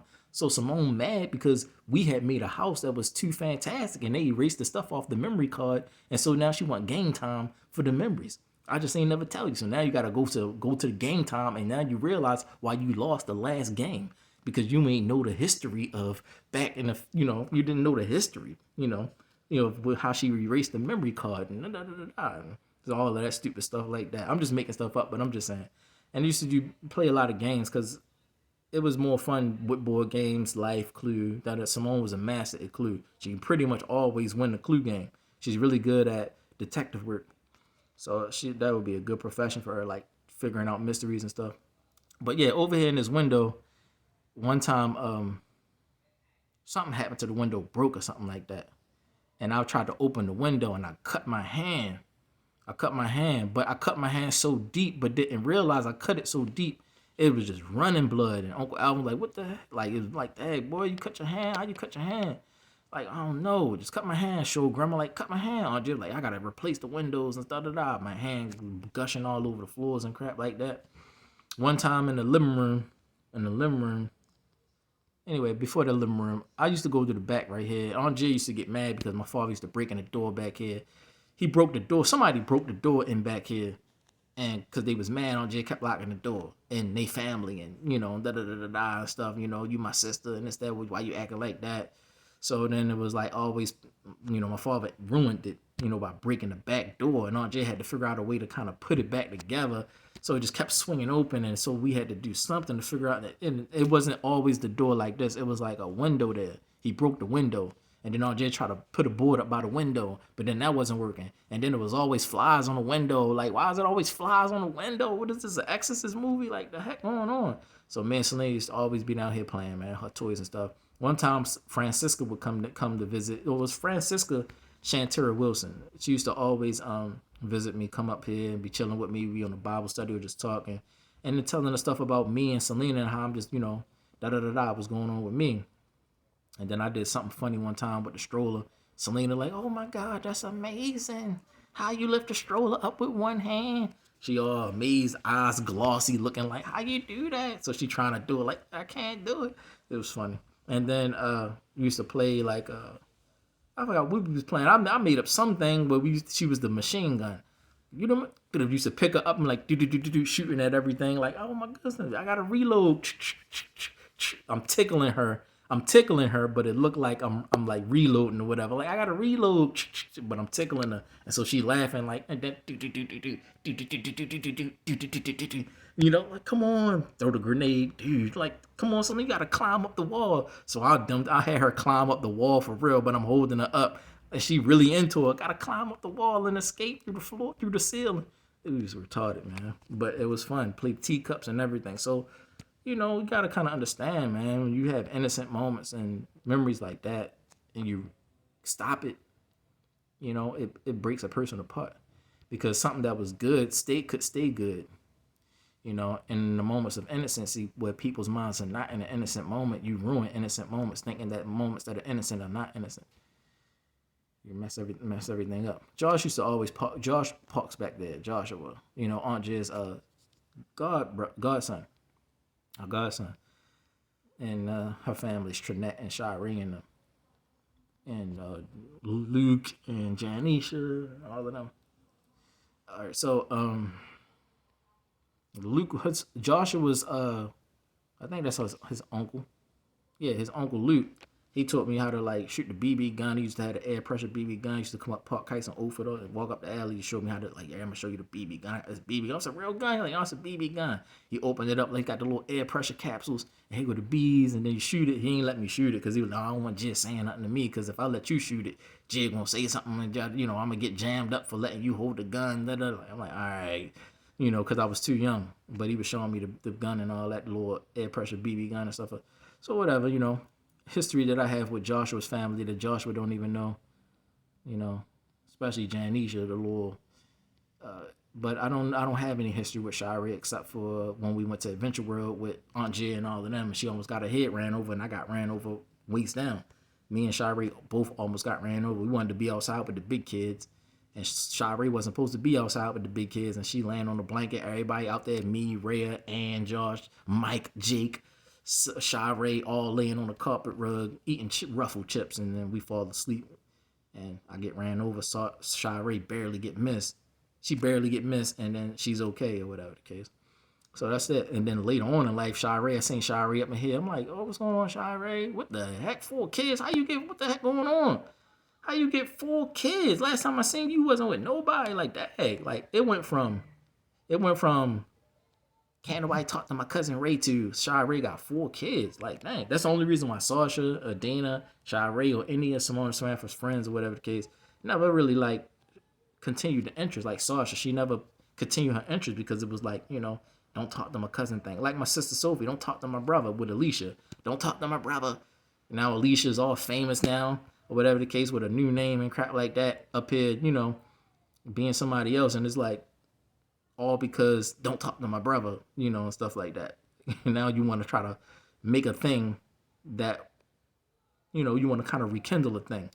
But it's like you're super famous now, so how you gonna rekindle it for real? Or you like one of those people that's just social media only people, it's crazy. I remember, I think Aunt Jill put these trees here. I helped her put these. Oh, she bought these trees or something. I forgot how it happened with these trees. I think she bought some trees and put them here, planted them there. Grandma used to plant stuff here all the time. I was always cutting the grass, so it was nothing new with the grass cutting. But yeah, man, too many memories was here, man. Too many memories was here. But some Selena's memories are all pretty much here, and whatever else. Then she started getting older, having friends, and so it's not, I guess, not a good look for me to be around when she got friends and they are different and different acting. The way they think is different. Then you got Ray, the hood cousin that's gonna be more hood minded, and then you got friends that her fam, your friends got fathers and mothers that would not want me to be around that daughter. So it's like, in order for you to keep your friends, Ray gotta go type stuff, and it's like, all that bull crap. But also, this is what I should introduce my ex-wife Tanika. We came here, and everybody was acting all strange. I'm not knowing the feelings and emotions of everybody because at some point in time, whereas though me and Simone used to always talk all the time about anything, stop talking. So I'm not expecting Simone to have feelings that she got pent up that she could never express or have never expressed to me. So all of this stuff about how people might have felt about Tanika, I would not know. And then one day I'm coming up here, Simone bawling out tears, crying. I just wanted to, bro. I was always jealous. Just wanted to. I'm like, what the heck is going on with you? I just was always jealous of you, bro. Like, what the heck is going on with you? What's going on with you, Simone? She just go like bawling out, crying, and like, and then open the door, was like, get out. And then she gave me a hug and was like, get out. Like that, she lost some weight. Also, out of all of that crying and all of her like get out and kicking me out, I'm like, dang, Simone lost some weight and stuff. Like, not thinking about nothing else, because like I might have came over just to see grandma or something like that, because they already said, feeling how they feeling about me. And I'm like, well, still coming to see grandma. Like grandma, I want to see what grandma doing, or talk to grandma about something, or come to get my mail. My mail still come in this little mail slot here. I got mailed in like my driver's license still have this address and stuff. So like, what the heck going on? Like, stupid. It's stupid, man. It's stupid. And it's just that you go from when you go from an important part of the family to being treated unimportant or completely unimportant, it's not fair, because you have too many memories of helping people progress to the point that they are today. Like, if it wasn't for certain people being in your life in the past, it wouldn't have reached to the point that it is today. And so you wouldn't want to disrespect people that helped you get to the point that you are, especially when they wasn't disrespectful to you. Like, I wasn't a problem in the family. It was always everybody else. I'm always the person breaking up stuff in the family.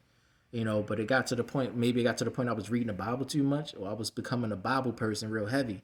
And I always was more focused on trying to get Selena to watch church with me and stuff, and then playing Mario and trying to have fun and stuff, or Donkey Kong. She wasn't too into Donkey Kong like that, but she was into Mario like that. Whenever I'm playing Mario, she'll sit right now. She's about to do something, but whatever she about to do ain't important, because Mario was on and Ray got to beat the board. And she sat there and watched me beat the last level, man. I think that was the last moment me and Selena had a real moment together, where I couldn't go nowhere without Selena talking to me like, Ray, Ray, Ray, Ray, Ray, always. And I never was tired of it. I always loved the fact that she always would come to me and talk to me, or sit next to me, or sit down with me and whatever. Like, you can sit right here, sit right here. here goes some blankets and stuff. Sit and relax. I'm gonna beat this game, beat this level real quick. You know, just like glad that she's safe, she okay, she right here, she good. And then Kimura was the same way. Kimura Silva, she the same with Ray. I'm in the basement, down here in the basement, you know, and the computer was in my aunt Jiz's side of the basement. So I would be there and I would be recording videos like I'm doing now, and I would do teaching lessons. Like I was doing a lesson on Asanath. That's where I was at with it. It was 2008. I'm on the level of Asanath. Like I'm reading about Yusuf and Asanath when Joseph got sold. Joseph, they call him, got sold into slavery and betrayed by his brothers, and he got sold into slavery in Egypt. And he ended up marrying a woman named Asenath and stuff like that. And who Asenath was, and Asenath was his cousin, and she was like told a lie about him that he raped a woman named Potiphar's wife. He raped a woman, and then he went to jail for 10 years. He get out of jail. Da da da. I'm like, oh, and then she was like, I don't want to marry nobody that would rape somebody's wife, and da da da. Because the whole city, or the whole everybody in Egypt thought that he raped Potiphar's wife. But it comes out later that it wasn't true, and then da da da da, and like, oh, and now Joseph, his name get restored.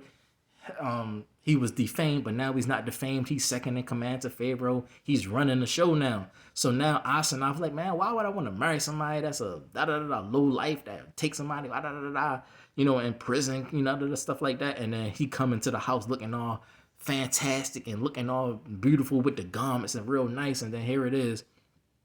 She like changed her mind, like, oh, he's too beautiful. He's too beautiful to look upon. So she's acting like that, like, and she's crying because he's too beautiful, and she can tell that he was not guilty and things like that. And he's talking to Potiphar. So he comes in, talk to Potiphar, and because he's above Potiphar now. And he's like, able to now get the story straight and all this stuff. Now, yeah, man, your wife is crazy, da da da da da da, and this and this and that and this and that. Like, I always knew my wife was like that because da da da da. So I knew you wasn't guilty. I just, I'm sorry, man, type stuff. And so here it is. Asenath come down from her room, with her friends and stuff, and she's like, Joseph, and she tried to give him a hug, and he mushes her in the chest. Like, he didn't punch her, he just like pulls her back, like stop her from. He stiff arms her, like she's trying to come, and he give it a stiff arm, and like stop her from hugging him. And he was like, no, I can't hug a idol worshiper, because he knew she was talking stuff about him.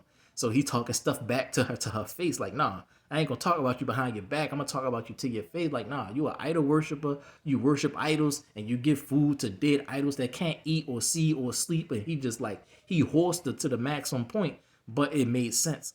Like, you're following stuff that's false and stupid and dumb. I never hug or embrace or give love to somebody that want to worship something that's false or statue or some crap like that. Nah, I can't do it, shorty. Nah, you know what I'm saying?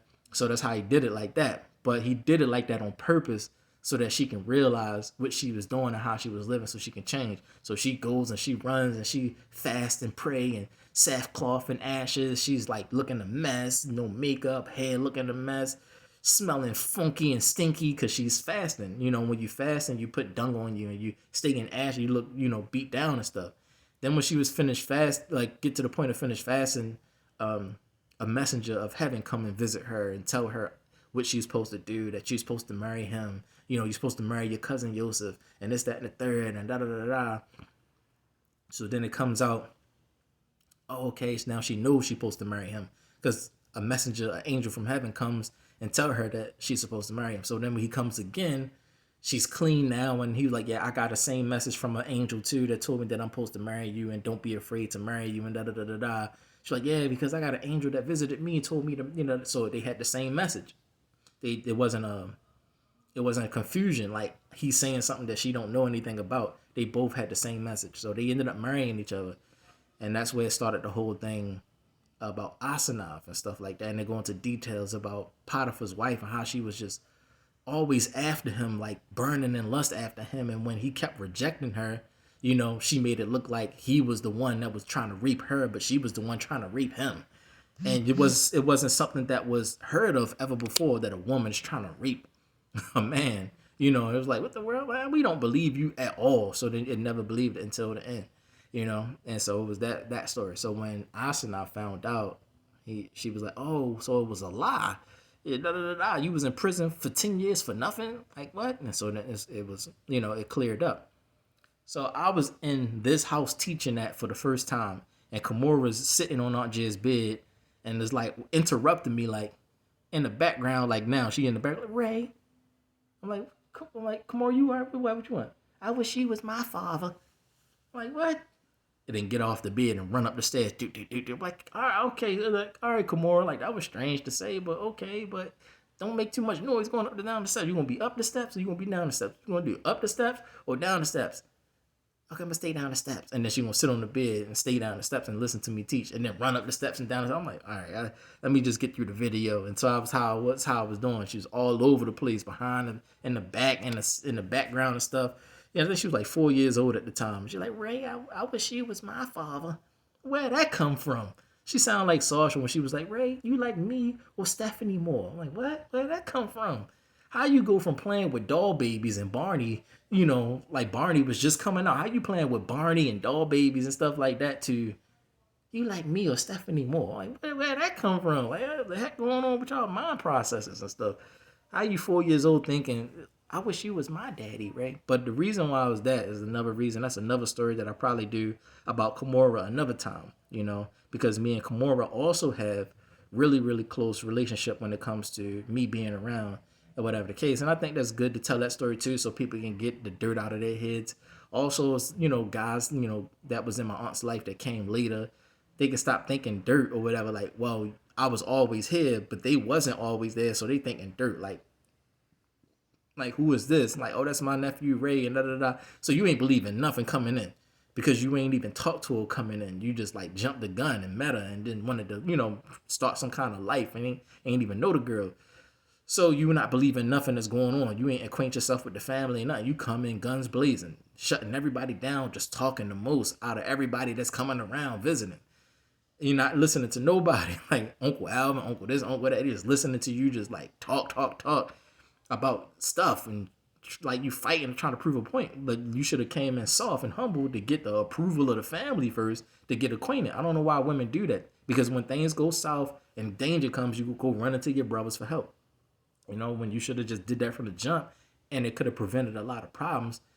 Making sure your brothers and family members that are male figures approve of people first, because they got to accept the whole family before they accept you type of stuff. You can't be doing that, trying to run a household, then your brother come visit, then your other brother come visit, your father come visit if your father was visiting, and then the family start visiting you, and this guy's already running you, and like not saying person can't come in here, I pay the bills in here type. But like, where that hell? Like, hold on, that's not number one. That's my sister. Who are you? I ain't even give you approval to be with her. I'm just being cool, and it's always a lot of that happen. So it just messed things up with Aunt Jill, with John Ortega. So now you got my uncles like trying to defend my aunt. Like, hold on, who's John Ortega? Like, if a Spanish person want a problem, number one, we don't even know who he is. For us, to our mind, he snuck in and did some dirt, or we could think anything. So they got feelings and emotions about how things happened, how Selena was born, and y'all wanting problems and stuff with her, and so they want to defend their sister about how they even happened, and they don't even know the guy. So it's like all kind of feelings and emotions now about all the stuff going on with the Ortega family, Selena Ortega. I'm here for Selena Ortega, because I was young at the time. Didn't know what was going on. That's grown folks' business. I could never say anything to my aunt about what she should have did or should not have done, because I'm in a child's place when it comes to her or anybody that's an aunt or anything. I'm in a child's place. So probably except for Aunt Red, because we 3 years apart. But still, I still give her that same aunt respect. So I stay in a child's place, even though we still children together. We grew up together. It's on the same stuff, same 80s, same 90s stuff. So it was like stupid. But I still give her that respect and be like, that's grown folks' business and not between me. So it looked like I'm sneaking around or something like that or whatever, but it's more like that's still my aunt, yo. I can't say anything. She's above me, even though it's really like I should say something, but I don't.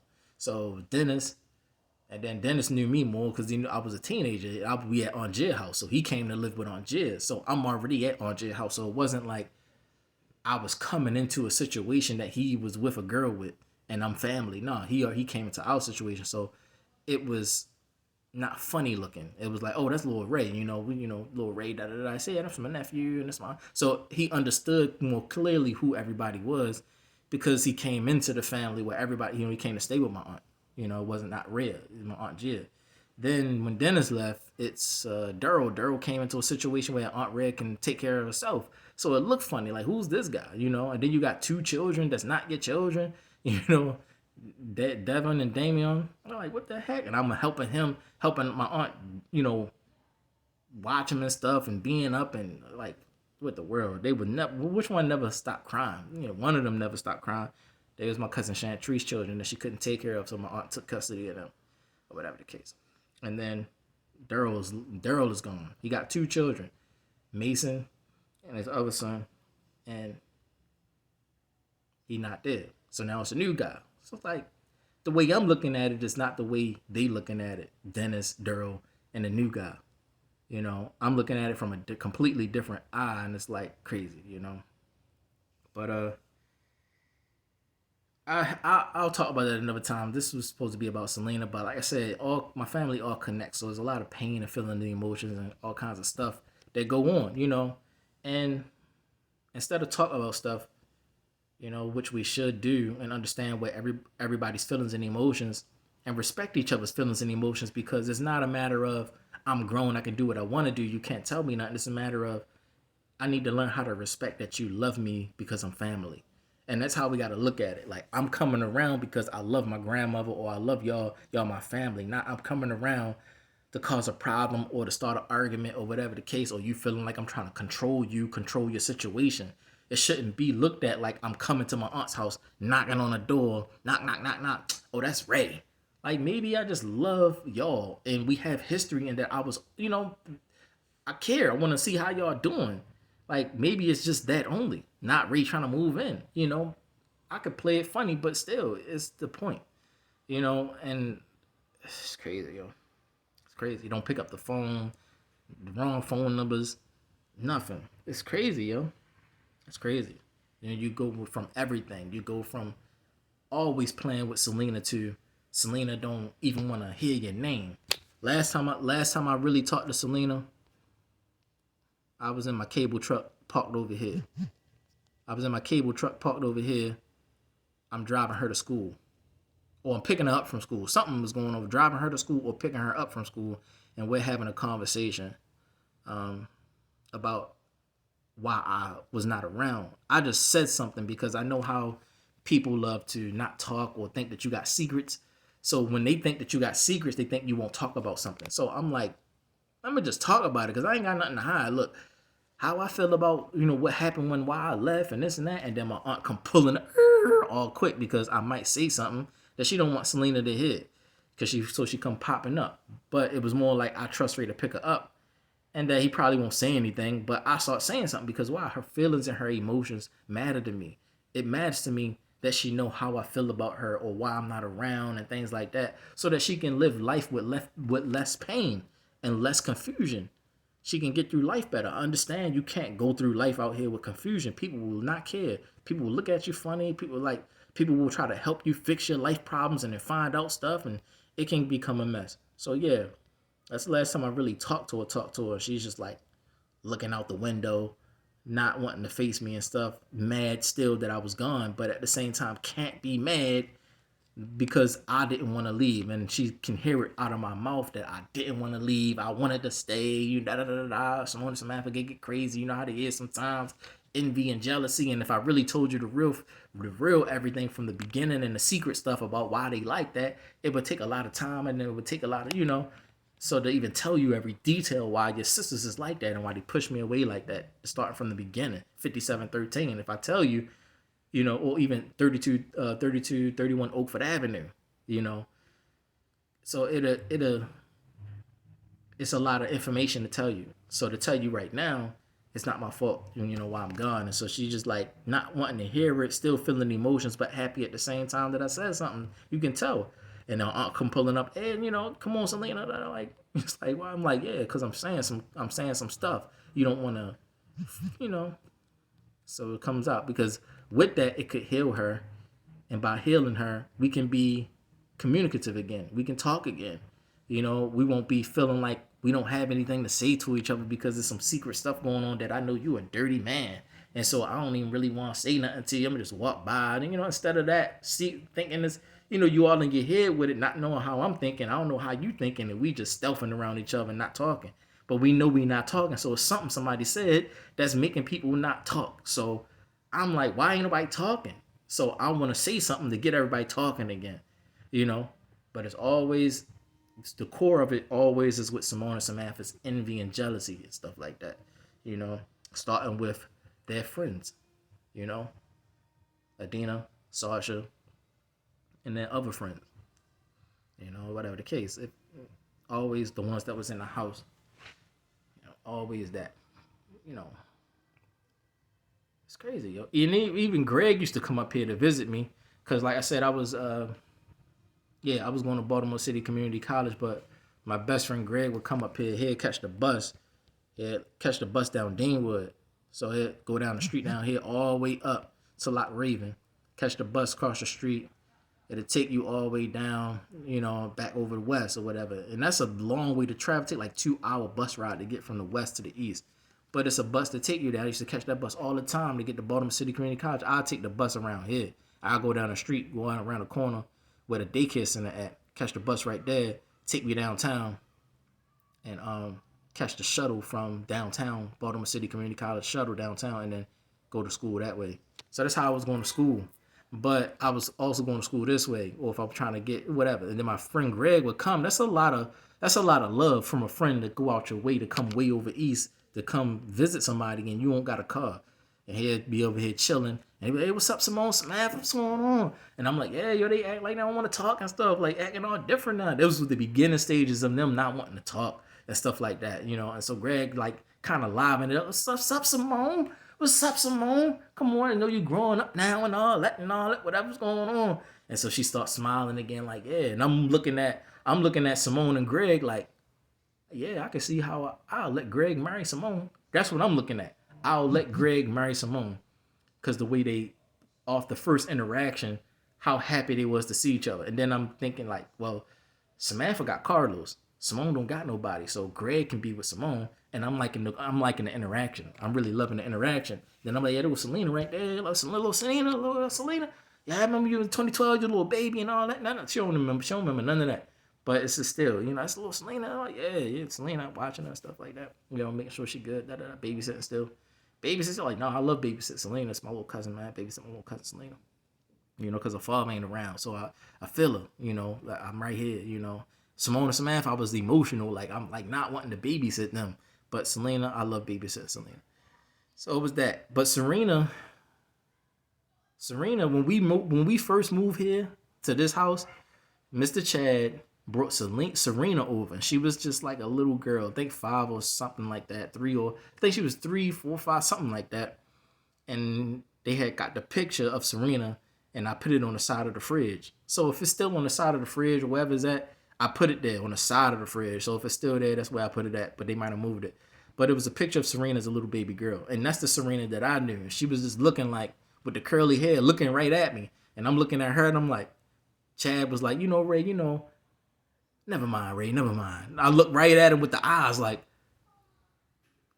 because he about to say something about babysitting. I'm like, looking at him like, yo, like, I got stuff I gotta do. I go to school, I got this, but I was like, man, I'm not because he knew it was about to come. I'm not babysitting Serena, because I'm babysitting Selena. No, it's just Selena. I was about to go off, shorty. They don't know how they traumatized me, but the over babysitting thing, like, because I wasn't getting paid for it. He wasn't getting paid for it. I just was babysitting them. Like, just my life was just in the house all the time, babysitting them, and like not able to go outside and stuff. Greg is like, yo, come on, we hooping, yo. Like, I can't bring Serena with me. It would have been that. I can't bring her with me to the basketball court, yo. It was all that, because I was young, so I'm still trying to live life and stuff. Now I'm like, I don't want to go nowhere because I've been all over the place. But the babysitting part. But yeah, I hope Serena not offended with that, because, I babysitted her sister, Sasha. I didn't babysit her, And I seen her little sister that came over Aunt Red house when I was playing basketball with Butt Cordell. Call him Butt. And bought a basketball goal just for him. I bought the basketball goal for him. I bought the PS5 for him and my cousins. Mainly him, because he was like, the last of the Silvers that was like nobody was paying attention to. Kimura always beating them up and punching them and stuff. Because her brothers bullied her, so she's bullying him to make sure he don't be like them, and so he always getting bullied. So I'm just like, trying to do stuff for him, and Kimura be like, as soon as I'm like, don't say nothing, like keep your voice down, Cordell, keep your voice down, cause Kimura's gonna hear you. If I say that I'm gonna give you something, she gonna overhear it, and she gonna be like, call you upstairs. So just keep your voice low. And she be up there creeping upstairs like, and me and Cordell be looking like, don't say nothing. And then they be like, Cordell, where you at? Cause it's just funny, man. It's funny. Kimura just be funny, like trying to like, find them and stuff, like hide in the corner, hide in the closet right there. Where Cordell at? I don't know where he at. What you talking about? Then I see like, oh, there you go right here. Like, Cordell, get your butt up here. But at the same time, you can feel the energy of Kimura, like, don't be trying to hide them, Ray. Like, you want to get into an argument. Like, don't be hiding them. Because if I told him to come upstairs, he called, I know Kimura, da, da, da, da. But then I still be doing that. Like, if she overhear me, like, yeah, I'm going to go, let's go outside or let's go play basketball and stuff. Like, no, you Cordell, you can't go outside. You got to do this and you got to do that. And I'm like, dang, Kimura, like, you are extra spicy. Like, but then at the same time, when Kimura was being like that, I started being like, buying her a lot of candy and stuff like that, buy her a lot of candy and snacks and stuff and put it on her door if she's not home. So when she get home, she get it. Or no, it was red door. I put it on red candy on red door. It's like special candy, like some lemon heads or something that we ain't have in a long time that remind you of back in the day or whatchamacallit or something like whatchamacallit, just to kind of keep the memories alive. With Kimura, I'll put candy in her on her bed or whatever. So when she started being like that to Cordell, I started putting hot tamales in there. Because then if Selena find out that Kimura got hot tamales in her bag, Selena going to be over here being extra spicy to you because you being extra spicy to Cordell because I said I'm going to buy him a PlayStation 5. Or when I bought him the PlayStation 5, he come sneak downstairs to try to play it to get away from his brothers. So it just became a problem because my cousin Keyshawn had his friends and they, they in that little stage of, I can run the streets, do what I want, whatever. So they in that phase, don't know who I am, who's the new guy, like what, so it's like, I don't have my voice not strong enough as it used to be. So I can't really say something to them like, yo, who the little guys or whatever, because I haven't been around. So my voice kind of got weak in the family. So I'm still, me, but at the same time, it was like, well, that PlayStation 5 I bought for my cousin Cordell, not for you, because he like cut the PlayStation on. I'm like, nah, y'all bought that PlayStation for my cousins. Keyshawn, he can ask me for whatever he want. If Keyshawn wanted a PlayStation 5, would have got him a PlayStation 5. Just like I bought him some Nike boots. I bought him Nike boots because I borrowed his Nike boots to cut the grass and go to work in. So I said, I got you. I bought him a brand new fresh pair of Nike boots just for nothing. Or anything else he wanted. So I started getting spicy because they my family. They get whatever they want. For example, it's like whatever the case. Like, but you, I don't even know you. Like, number one, I'm family, you not. You brand new, I'm not. So you need to introduce yourself to me because I've been here helping the family get to the point that it's at today. It wouldn't have been no Rhea in this nice fancy house with all these children if I wasn't there present helping. You know what I'm saying? Being there as a moral support or whatever the case. Families would have been broken apart. Hearts would have been a mess. So I'm, like, who are you? I'm family, actually. You're just a friend of the family. So your voice shouldn't even be as strong as mine. So why are you still sizing up against me? And I hate when family do that, put their friends above the family when, and stuff like that, especially when you're not being a problem. Now I can see if you're being a problem or whatever the case like that. Yeah, and I can understand that.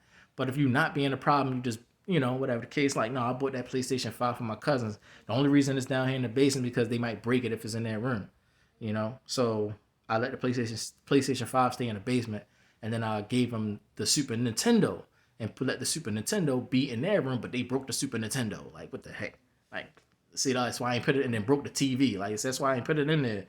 So what ended up happening was I ended up selling the PlayStation 5 because it was too much problems coming out about the PlayStation 5. Nobody was sharing it right. It was crazy, so it's crazy. I didn't have no problems with my cousins playing. It's just more like them properly regulating things. So I'm all over the place, but them properly regulating things to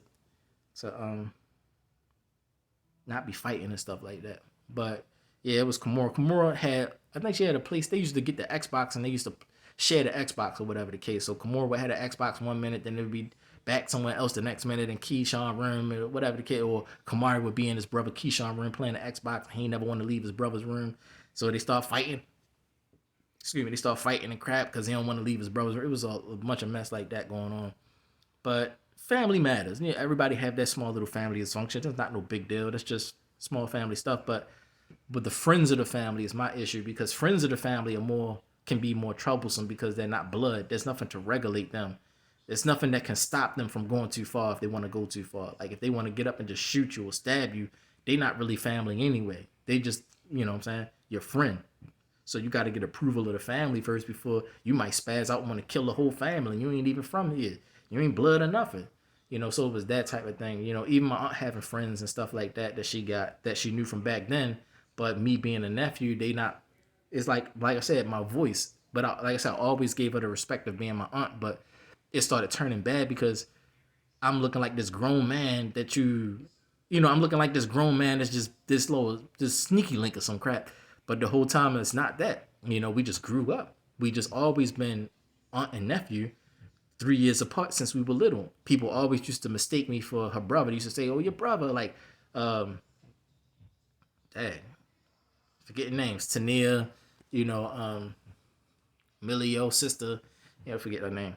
But all of them used to be like, like you Ray sister, like you Ray sister. Like, no, that's my nephew. Like, that's your nephew. You know, Dante, D-Tay, this Tay, Tony, all of them. Bruce. All of them, man. Tarshella, Kurt. Kurt knew that Red was my aunt, but it was like still looked like that. Kurt next door with the laugh and stuff. Kurt next door always my friend, man. But then Lamont and then Greg. So people of the family always looked at me and Red like brothers and sisters because we were so close in age, but we was always aunt and nephew. So whenever I was around, being grown now was like, yo, this is a grown man in your house. Like, and if it was like, if he was helping me with the bills and he's help as a moral support or as a protective support, it can intimidate men that want to kind of wiggle in and take charge of the situation because you dicking her down for a reason, so you want to take charge of the situation in the household so it can be a contention or whatever the case. Instead of like, if you really cared about the family and was understanding, you would like have more of a backup, like, hey man, I ain't got time for this. Ray, can you handle it? But it's because you don't know Ray. That's why you wouldn't say, Ray, can you handle it? I'm about to step out for a second. Da da da. With Dennis, it was like that. You can trust Ray. Daryl, it wasn't really like that, But with and with the new guy, it wasn't really like you can trust Ray. I know Ray gonna cut the grass for me. But when I came back around, it was always that. It always was when I come around, my Aunt Red know that the house gonna be clean somewhere. She can do it herself, but it take a lot of load off her. So that she know that if I pop up and I'm walking through who's that? Who's that pulling up? I ain't giving my address to my house. That's Ray. That's Ray. Oh my goodness, he about to clean the bathroom. Watch out, run. Ray about to clean the bathroom. Don't let him clean the bath. He about to sweep the carpet. No, you can't sweep the. That's all they want. That's all they can say in their mind process is like, oh, Ray pulling up. He's about to mow the grass. No, run, get him out, call the police. He about to mow the grass. He about to cut the grass. He about to cook some food. He gonna cook some spaghetti. Sure, he gonna cook. What he going? He gonna cook spaghetti? No. He gonna feed us. He gonna buy Kimura some candy and hot tamales. And it's crazy, man. But it's whatever. But I did stuff for different reasons. So that's also for Selena to know if she's listening. For Selena to know that's why I bought the hot tamales. Because she kept being spicy towards Cordell. So I did that so that when Selena found out, Selena being older than Kimura can be spicy towards Kimura. Especially on the chili. Like you need to, because the chili, you need, make sure your flips is more crispy than it used to be before. And your toes is more pointy. Because if your toes not pointy, it can be a mistake and you slip and fall. And then that's how Selena kind of talked to Kimura about this cheerleading stuff. So I'm just looking at them like in that little genre of whatever cheerleading and talking to Kimura, just sitting there listening like, right, right. So I'm like, yeah, I got somebody, because she keeps being spicy towards Cordell. I'm a buy her some hot tamales and then take some pictures and put it on Instagram, and then Selena gonna see it and be like, come on, you don't eat no hot tamales. Where you get hot tamales from? To get extra spicy. over the because I be trying to help Cordell let him get some peace about playing this PlayStation 5 that I bought him, and just let the love settle because he's the last Silver, and didn't really get a lot of time with his father. And the reason why I do things is because I know things from before and know how things transpired and how it was with their father, so I understand where to fill in the gaps at. So understanding that, I'm able to really be more effective when it comes to healing my family and knowing who to give more love to at the time, and this, that, and the third. Like, Keyshawn and Kamara, they old. They so old that they gotta sit back and realize and open up themselves to me so that they can get that same love that they miss from me. They have to open up themselves because they grown now. But with Cordell, he's still young, so I don't have to wait for him to open up. I can just pull him up and be like, "Hey, Cordell, da da da da," so I can teach him a little bit. Hannah, you know what? When you meet a girl, you know, it's all about how she cooked the food. I try to find a way to bring in marriage, like teach him about marriage. How can I teach him about marriage without sounding like a broken record or something like that? So I cook some fish. I cook food for him, Damian and Davon and Mason, and I think Red had little man, and then yeah, Kimura was good. She probably was a cheerleading practice or something. And then Kamari and Keyshawn do that. They grown now, but they do their own thing. But sometimes I would buy Kimura stuff from the Chinese store. I'm like, "Come on, I'm about to order something. You want something?" She's like, "Yeah, I want some those little biscuit things that the Chinese people order. Them little biscuits." Da, da. I'm like, "What biscuits you talking about?" She's like, "These biscuits." Da da da. Oh, I'm like, I order for her, taste one. I'm like, "Oh, them things good. I told you." I think that was like the only time she really talked to me, when she wanted to order some food, or kept buying candy and stuff like that. So I thought that if I do that with Kimura, maybe I can do that with Selena and get Selena to open up, and be like, but before I can get a chance, Aunt Jay always kicked me out because it like, "Oh no, I feel the love opening up. The love is in the air. You got to get out of here because Ray's going to love you and put together your trampoline. No, we can't have that. We can't have him cooking and cleaning for you. Making your bed and cleaning your room and all that. Feeling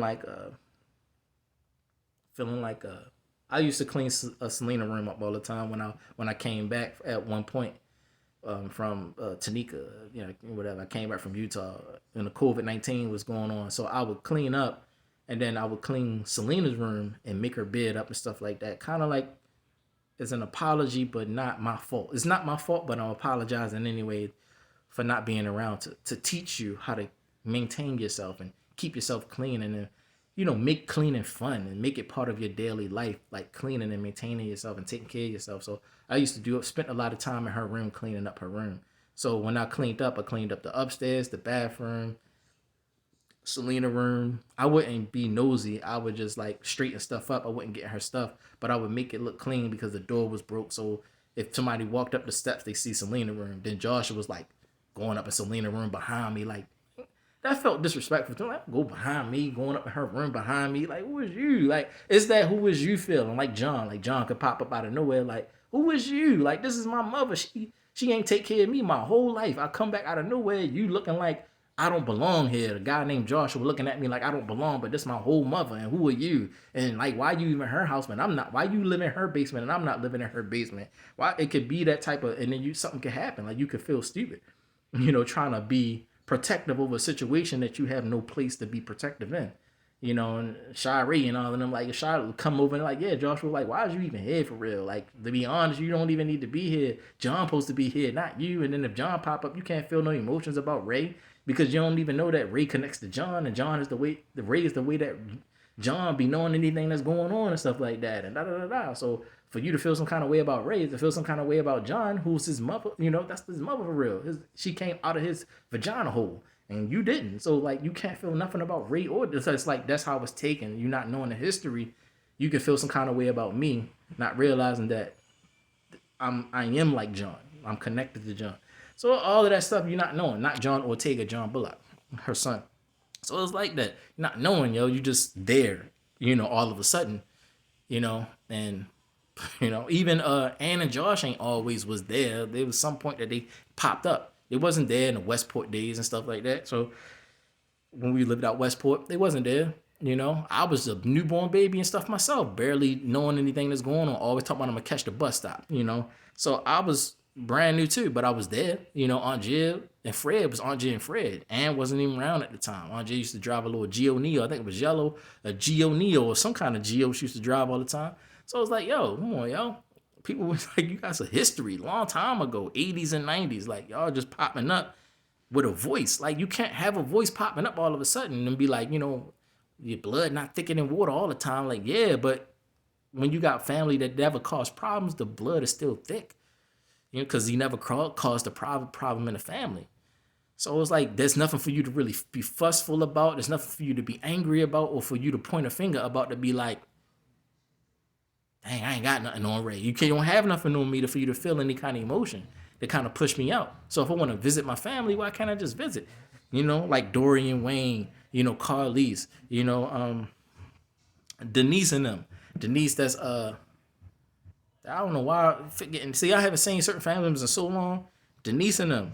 Denise got married to somebody, but I forgot, man. Denise, the last name. Last name. Dang, I forgot. But we used to go over her house all the time, and her not Miss Denise, but my cousin Denise, her brother used to always play with the connects all the time. And I used to be over his house playing with the connects and trying to learn how to put the stuff together. He had all kinds of connects together. Like, yo, how you do that? That's fantastic, boy. How you put the connects together like that?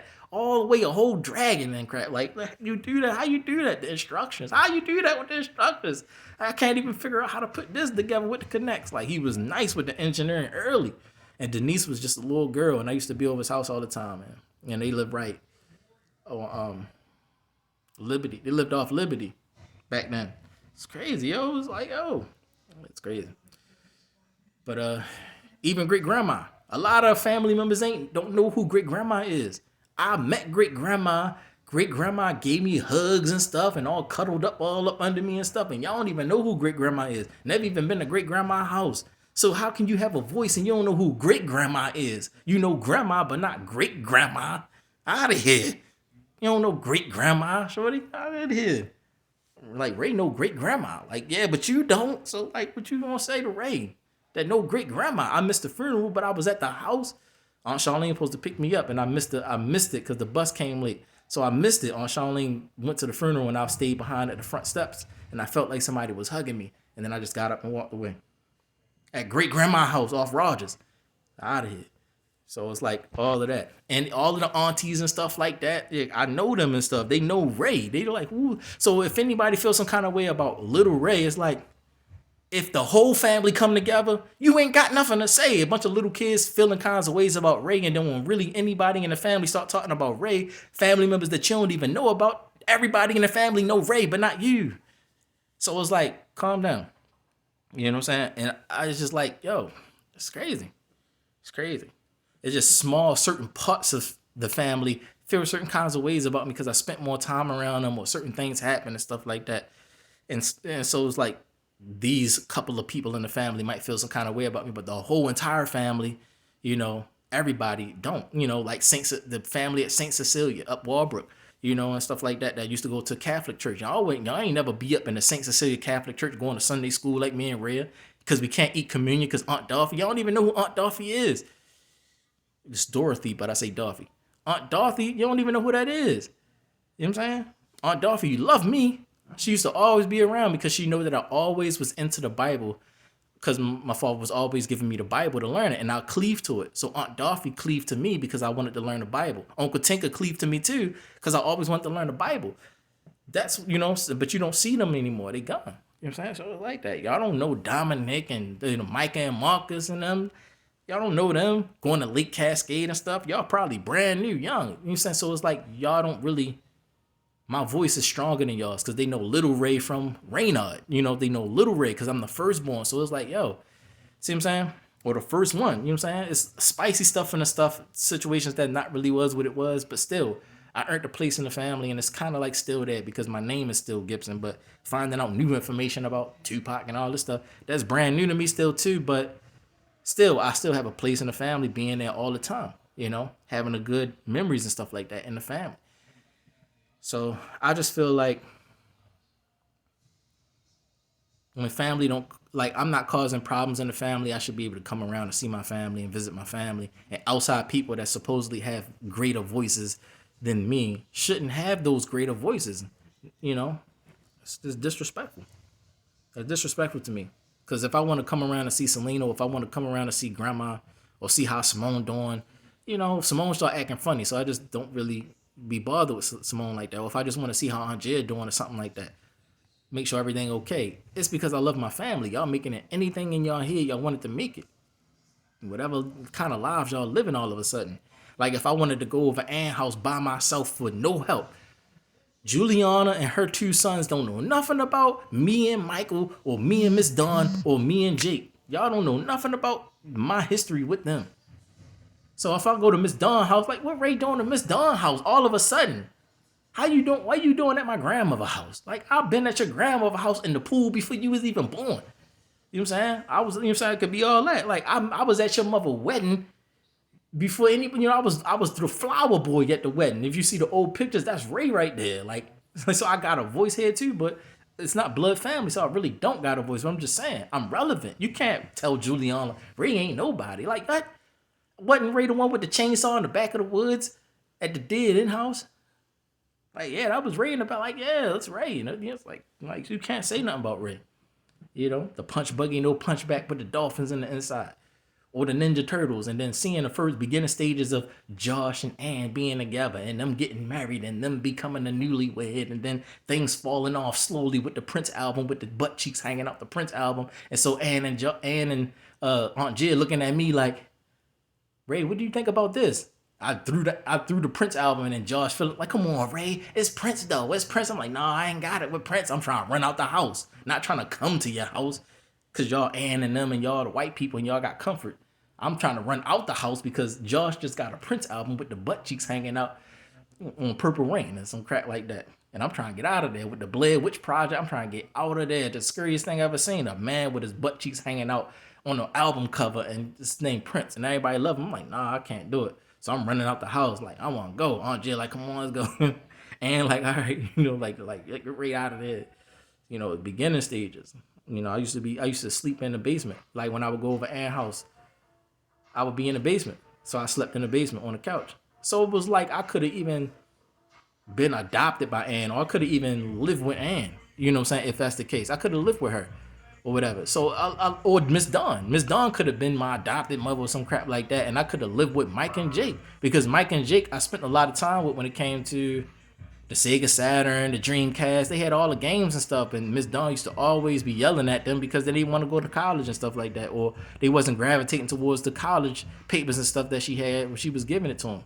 So it's a lot of history I had. And Miss Melinda with Duke. Duke played basketball all the time. I wasn't good at basketball, so I never went to the basketball games with him. But he played basketball, had all kinds of trophies and stuff, and I did like Adina.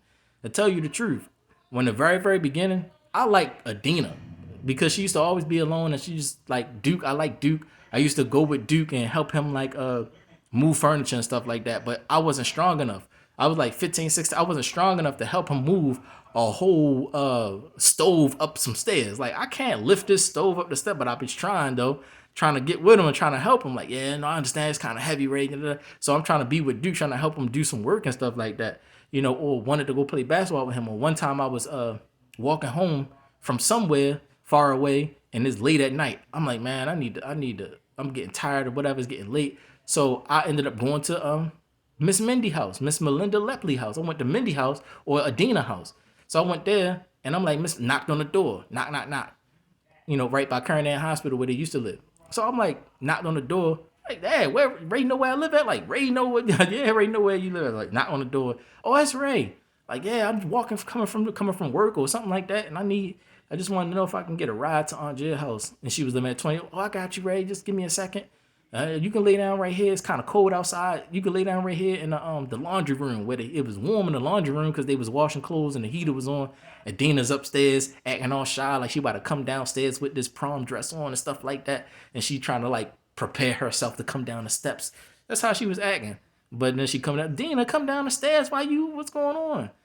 Like, Ray's down here. We come down the stairs. And she like, I'll be down the stairs in a minute. Nah, nah, nah, nah, nah.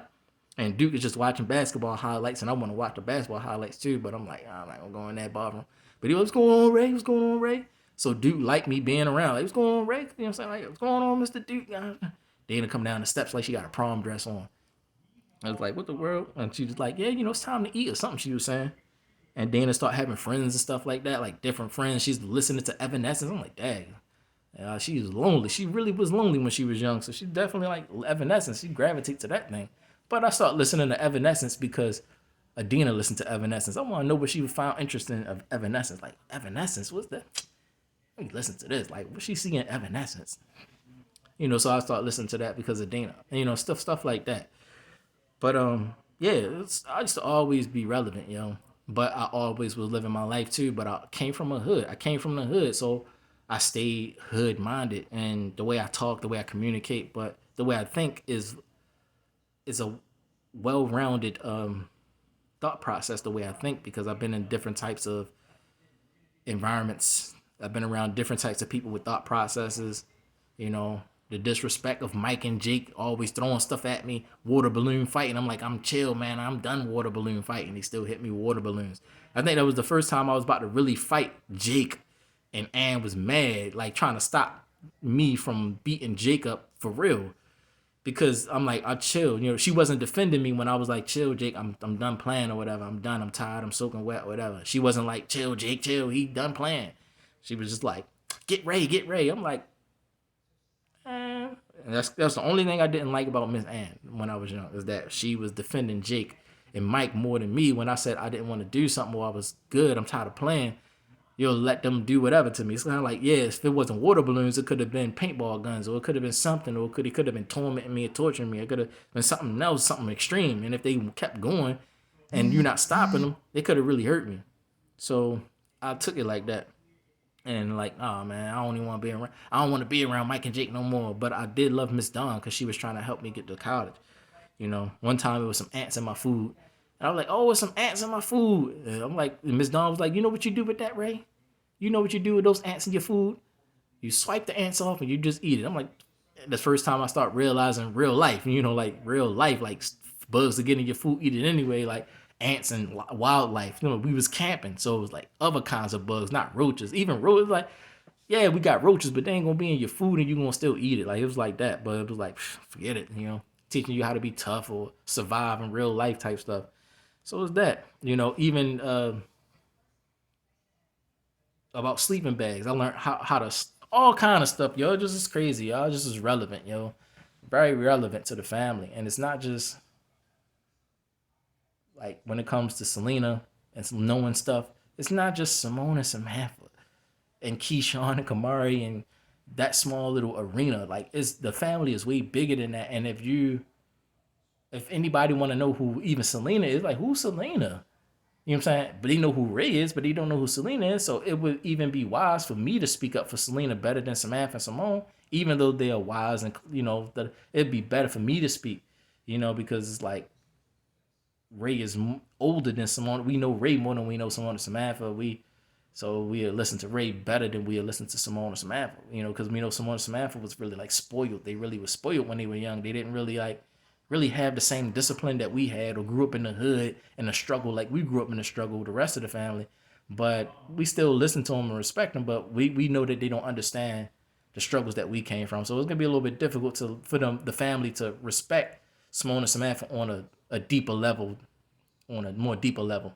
But when it comes to Ray, oh yeah, Ray grew up in the hood with us. He was on Park Heights. He was in the hood, Park Heights, with us in the hood, with bugs and roaches and us, that, and in the struggle. And we ain't got no food. We on food stamps. Simone and Samantha, they wasn't on food stamps. Was living. You know what I'm saying? Father was there.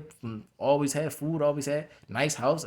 So it was a good thing, though. Not saying it's a bad thing. It's a good thing that they didn't have to suffer what we suffered. But it's still that respect factor. Like, even Red, like, yo, we came up in the hood. Like, you really not listening to Simone and Samantha talking about popping off and being extra tough when they never grew up in a gutter type lifestyle. It's just that they probably learning it now because of survival. But back in the younger, like, it wasn't like that. But Samantha, good thing, she was always real. It was teaching her how to always be real. So teaching her to always be real, she ended up being with somebody that was real named Carlos, and that realness of that hood feel stayed in Samantha. Simone too, but it was able to stay in Samantha more than Simone. That realness, that hoodness feel, even though she didn't grow up hood, that feel of it, like, yeah, Samantha give you that hood feel. Simone give you that intelligent, not playing real feel. Like she'll just say something to you, whatever, and it'd be wise. And Selena just kind of got that white girl feel. But I don't know, because Selena don't talk. So she kind of got that new age Utah Tanika High School musical feel. So I don't know, man. I don't know. I don't know. I feel like Uncle Alvin should be around more than anything. Like Uncle Alvin should be allowed to be in all of these places more. The next door neighbor. If Uncle Alvin come popping up, nobody could get in the way of Uncle Alvin. Like, cause Uncle Alvin would be the protector of the family, especially even more now with the whole Ortega beef. The Ortega family want to do harm to Aunt Jid because of what happened with John Ortega and her. And now there's a new baby girl named Selena Ortega. And who's this girl named Selena Ortega? And then Jenna Ortega is displaying that on TV now, because now they're trying to set the stage to get Selena hit and to get Aunt Jid hit. But because I'm in the middle of Selena, so that they won't hit Selena, I'm the mediator for Selena Ortega, for Jenna Ortega, to get to the Ortega family, not to harm her, because it's not her fault. So now, because of me, Selena's not getting hit, but they're still trying to get after Aunt Jid because they don't know the full story. So Jenna Ortega is not covering for John Ortega anymore. She just like, forget that. And I can't cover for Aunt Jid. I only can cover for Selena Ortega, and kind of keep the medium between the pain and the anger. The pain on Selena's side and the anger on their side. So I can balance that thing out and filter it. So I'm more needed now. Uncle Alvin need to come around to do the protecting work, because Spanish people everywhere. I walk from here to the library. I seen so many Spanish taco spots, and I seen like so many Spanish people in the library. I'm like, what the heck going on around here? It ain't even used to be like this. What's Planet Fitness doing here? It's the auto spot. It's different now. Like, where Francisca at? She undercover cop coming out the police station letting me know I'm still around here. I'm undercover. Like, that girl. Like, what's going on? It's crazy out here. You know what I'm saying? Just in the 7-Eleven gone, but then 7-Eleven never used to be there in the beginning. It was nothing there. No Lowe's, no 7-Eleven, just nothing there. Now they made a whole Lowe's, 7-Eleven. Now it's Pizza Hut. Grandma used to stay going to 7-Eleven. But now I'm about to go to 7-Eleven. It ain't 7-Eleven no more. It's Pizza Hut. What? You know what I'm saying? It's all that. So it's, come on now. All up and around that thing, man. But Carlos used to work at the food spot, the little wing spot around the corner and stuff, because Samantha got pregnant. He like, I gotta step up to the plate. I was loving that about Carlos. He was stepping up to the plate hard. Stepping up to the plate hard to take care of his baby and Samantha. I'm like, yeah. Then they get married. I'm like, yeah, I like Carlos. He got my respect. So I'm able to tell the rest of the family, that's a big family that Carlos never even seen before. I'm able to let them know that Carlos is good, because Aunt Jid not letting the males in the family come to her house. So I can go to the males in the family and be like, nah, Carlos good, because they got feelings and emotions. Carlos don't even know they got feelings and emotions about. You talking about Dominique, white boy, and them people that are killers and stuff like that, like don't know what's going on with Aunt Jid and stuff. Now she's in trouble with a guy named John Ortega family and his wife and the family or whatever. So now you need your hitters again. You need white boy. You need Marcus and Mike, you Micah, and then you need all of your hitters again. that's not that you let come around no more. The next door neighbor can't do nothing but say, yeah, man. That's all he can say. He ain't saying nothing. You know what I'm saying? But when the hitters come around that used to be around back in the day, the 80s and 90s, to be there with Aunt Jid, the 70s even, he wasn't even existing. So they need to come around, because that's their sister, that's their relative. You know what I'm saying? So they'll be around to protect Aunt Jid more than he can. He ain't got nothing to say. He don't even know who a John Ortega is. You just see Selena. I'm the only person that met her father, so you got no. It's just like the placement is not right. You just like, whatever, stupid police work. But whatever the case, that's what Aunt Jid need, because it's bigger than police work now. The disrespect gets so high, the police officers even feel the disrespect, and it go past that now. So now, Uncle Alvin is the main person that's in the way, knowing the Bible, and then Uncle Billy and Uncle Montu, I guess, is like protecting that sister from all of these people wanting to know who John Ortega is, and all these Spanish men trying to get to Selena and get to Aunt Jid and trying to cause threats and danger to her.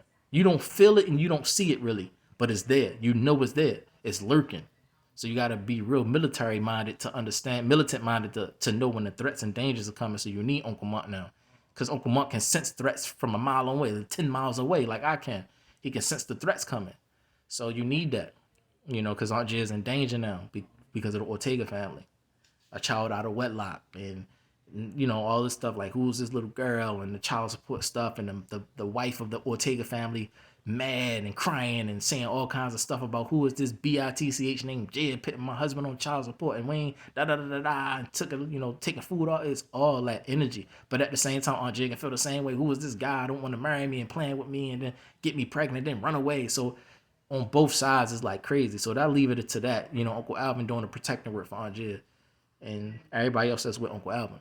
But I'm protecting Selena when it comes to her being innocent, not being guilty. So I'm needed to come around more, especially to come get my mail, man. I got mail. They don't answer the door. I don't know if, what I'm saying? Like, I got important mail to come. Aunt Jay don't answer the door. Nobody there. Like, knocking on the door. Selena go running. I got mail. How you forgetting I got mail? It's crazy. F your mail. I don't know how you feeling. F your mail. You need that mail for real.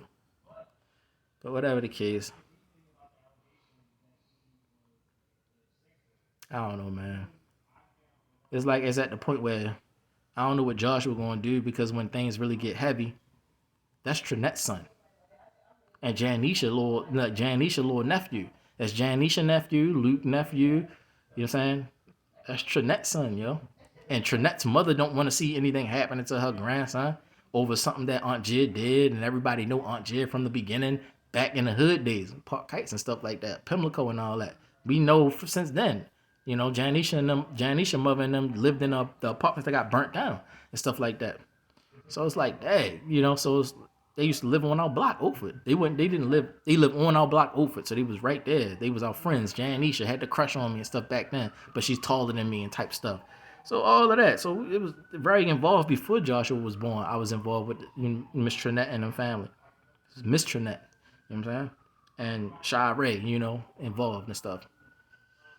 I never heard Shy Ray argue before. I never heard Shy Ray argue or raise her voice ever in my life. Even when I heard her coming down the hallway, she like, yeah.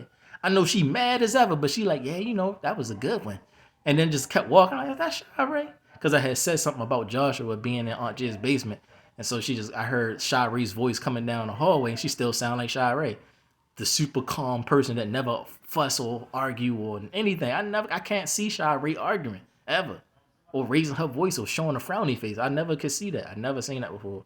Last time I seen Shy Ray, she was at Aunt Jill's house sitting on the couch with Simone and Samantha and I was taking a shower and she was like, she something or something. She said something. She didn't say Ray, but she said, hurry up in the bathroom. Like a mother or something. I was like, what the heck? Why is she yelling at me? Like, hurry up in the bathroom. Like, you gotta use the bathroom? Like, no, just hurry up in the bathroom. Like, what the heck? Something going on here. So I was feeling real crazy. But that was the last time I seen Shy Ray. She had like three or four children or something like that. By somebody. I'm like, dang, I ain't even asked. I was like, dang, it's crazy. But yeah. Whatever the case, man. 2 hours, man. 2 hours and some change, 20 minutes about this. But this is important for Selena Ortega because you don't know about the family like you should know. I can't speak it to you from the viewpoint of Aunt J and them because they come from a different generation, and different feelings and emotions and different things and different memories. So different kinds of pains and stuff like that would make her not tell you certain things. But then with me, I have different experiences too with the same family. And so me telling you, I don't have any guilt. Anything that might have been a guilt I paid for already with my life, but survived. So I don't have any debt on me. I have a clean sheet. I have a clean slate for a long time. So I don't have any secrets, any guilt. So I can talk about the family because the family there's nothing that I ever did to the family that caused them harm. Or whenever they say Ray, it's like, I don't know nothing wrong with Ray. There's nothing that they can pinpoint Ray about to be like, yeah, we don't want Ray around because Ray is. Like, nobody can say we don't want Ray around because Ray is something. Nobody in the family can say that about me. So it's like, hey, well, why they don't want Ray around? So it's kind of like feel funny. Like, so it's best for me to say something about all of this and teach her about the family because they know that I don't harbor any ill feelings towards anybody in the family. It's just Uncle Lamont punched Grandma in the face, and that's up to Grandma what she want to do to Uncle Mont. Whatever the case, if she still want to forgive him or not, that's up to Uncle Mont. And when it comes to Samantha putting her fingers in Grandma's face, that's between Grandma and Samantha. So it's like I don't know what else say about this besides that. But I'm gonna leave it there. It's too much more information because whatever. You even got Kara, you got a Kara, you got Tony, you had Tony. No, you had a Kara. Then Tony was born by Uncle Alvin. Then Kiara. So Kiara, I don't know much about Kiara. I know more about Kara than Kiara. So if I see a Kara, oh, what's up? Dapping it up. The love is all automatically there because that's Kara, a Kara. Her mother's Miss Teresa. So that's Alvin ex girlfriend, Miss Teresa. Kara's mother, the same name as my mother, whatever. But and then Tony, I used to be there with Tony. That's my cousin Tony, shorty. It's right, it's Tony. You know what I'm saying? Because I remember Tony was gonna come to the Baltimore City Community College, and I was working there. I was like being strict with some girl, telling her, "You can get out the lab, man. You causing too much problems in the lab. People trying to study, they trying to do their work and stuff. You being too loud. You gonna have to go if you don't." And she's like, "I'll get somebody up here to beat you up." I'm like, well, do what you gotta do. So she went and got somebody to beat me up, but it was my cousin Tony. He was like, "That's Ray.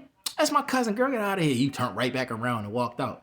Like I'm not beating up my cousin, out of here. So I'm saying, like, and I'm also, if you want to talk about family, nobody helped Uncle Alvin with the business that he had, like Gibson Brothers. He had a business called Gibson Brothers, and he started over East Baltimore with Karen. So it was Karen and him, and then I think that's Kiara's mother, it's Miss Karen. And we over there with man and this, and then and Uncle Alvin used to push the lawnmower through the neighborhood and used to cut grass. And Karen was a police officer, I think. And so I was over there and stuff, and that's when Ja Rule first came out, and me and man used to be rapping the job, like, "Can I get a break?" Trying to be deep like Ja Rule, rapping Ja Rule song. That song hard, shorty. But whatever. And then me and man used to get into fights and stuff. He threw my Sauconys in a tree and stuff like that. Then I put toothpaste on his face. He woke up with toothpaste on his face and was like, we was going back and forth and stuff, like letting them know I ain't no clown. And he let me know he ain't no clown or whatever the case. So we both was like, all right, Ray ain't no clown. I ain't no clown. You can beat me up, but I ain't no clown or nothing.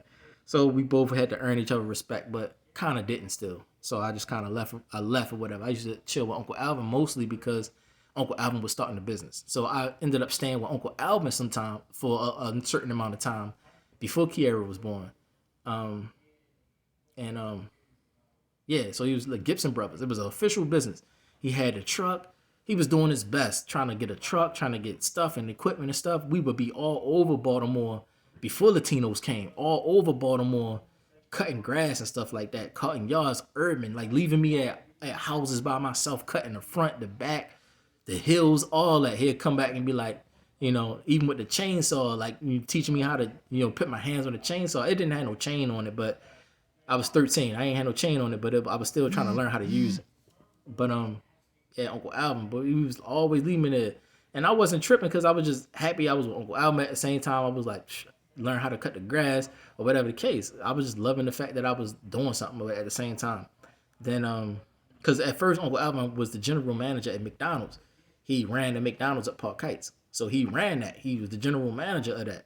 So we can kind of get free food and stuff sometimes. And Uncle Alvin was like showing business professional etiquette by being able to start parties and stuff. Like he brought a McDonald's party to McDonald's. Like it had the Ronald McDonald, the purple guy, the Hamburglar. He had them up there. We had a little block party at the McDonald's because Uncle Alvin set that up. Like Uncle Alvin set that up.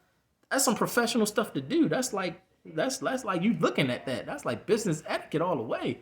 Then he started his own business with the Gibson brothers. Uncle Alvin was always trying to start some kind of business, but his brothers was never there by his side while he was trying to do it. Only Ray was there. I was there. You know what I'm saying?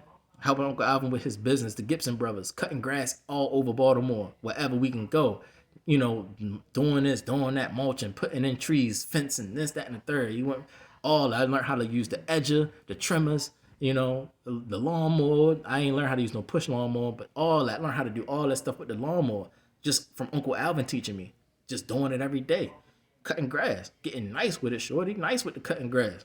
So even now, I could do it. Like, it's nice. The edger, there's all that. So when I was cutting Aunt Jay's grass, it was like boring. Nothing to do. Like, it was boring as ever cutting Aunt Jay's grass. Ain't no grass. So it was like that. But that's why I like Aunt Red grass. It was a light thing, kind of gave me that feel back. Like, yeah, that feel of, yeah, I'm back with Uncle Alvin. Start that thing up, shorty, something to prove. Let it know I still got it. Uncle Alvin come over to visit cookout and stuff like Ray cut the grass. Uncle Alvin come over just to see the grass to get the feel back. Like, oh no, that's Ray cut that shorty. I could tell the difference because I told him, it's like you talking it up. So it's like that, but nobody was there. If everybody like Uncle Billy and all of them was helping Uncle Alvin with the Gibson brothers business, cutting the grass, they'd have been out there like the Latinos making all kind of money with the push and the drive lawnmowers and stuff. But everybody wanted to do their own thing. So Uncle Alvin started doing real estate and stuff like that. But I was always around. Always around, man. Relevant everywhere. Uncle Mont, our memory started way back with Nintendo and Genesis, and me and Uncle Mont used to sleep in the same bedroom. And he was in high school, and he was with Shorty. His girlfriend name was Shorty, and the helium balloons first came out, and he bought her one and stuff, whatever the case. And I was like, "Oh, the helium balloons!" The first came out, Shorty. Uncle Lamont bought Shorty one, and then he went into the military, and then I don't know what happened between him and Shorty, after that. But I think that if Shorty and Uncle Mont stayed together and worked out, that would have been the best relationship one of the best relationship you'd have seen in the family. Uncle Alvin room was right next to Uncle Mont room, and me and Red used to sneak in Uncle Alvin room and stuff with the red light and green light packets. We didn't know what the heck that was. We didn't know what we was doing. It's like red light, green light. What's that? Being curious. So that was me and Red. So that's just for the memories. And then Red had her room, but at one point Red wasn't even staying in that room. Like my mother was staying at with my grandmother at one point, and we was at 3132 Oakford Avenue, and we stayed in the room that Red ended up being in. I don't know where Red. I think she stayed in the living room or something. It didn't make sense. I don't know where Red was staying at. It's only 3 rooms where she's sleeping at. So then she get the room upstairs eventually, and that's her room. And that's she started meeting all kind of people. And then Dennis came. Dennis came around. So Dennis first coming around when we was still living on Park Heights in Oakford, and Brad used to do Dennis hair all the time, or whatever the case. But it still was that Captain Crunch. Don't touch a peanut butter Captain Crunch. I used to try to be in Red room all the time, trying to be up under, because I didn't have friends. So I was always up under Red when I was really little, all super, super little, in Edgecombe Circle. I stayed up under her, but she started getting friends, and I couldn't be up under her no more like I used to be.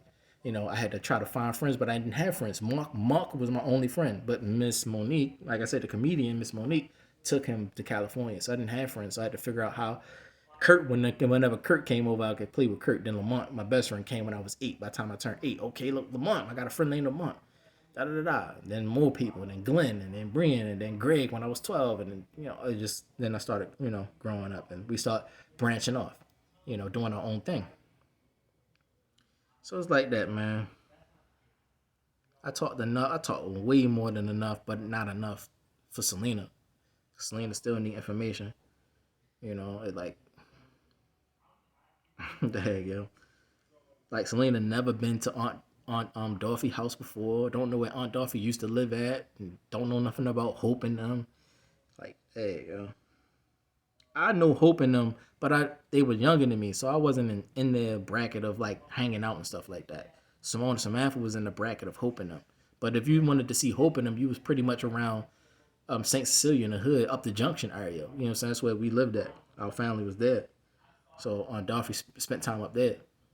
And then my cousin Philip, I ain't seen Philip a long time. Philip used to play basketball in the back, out back of Aunt Dorothy house all the time. Philip, Dorian, Wayne, all them bigger and taller than me, but I used to hang out with them all the time. Me and Wayne went to the same high school, Walbrook High School. Me and Wayne used to help me with bullies. People try to bully me. Some guy tried to do something to me, got shot or something like that. Whatever. Stuff used to help me out, family and stuff.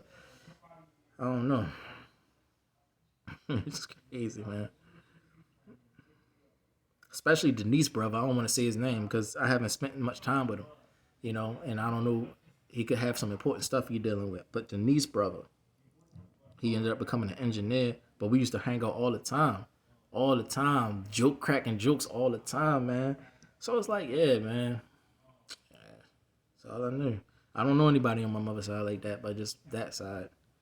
Only to find out that it's not my family. And the end of all of this, it's not my family for real. But all of my memories are with them. So it still hurt, but it hurt, yeah. It really hurt. you know.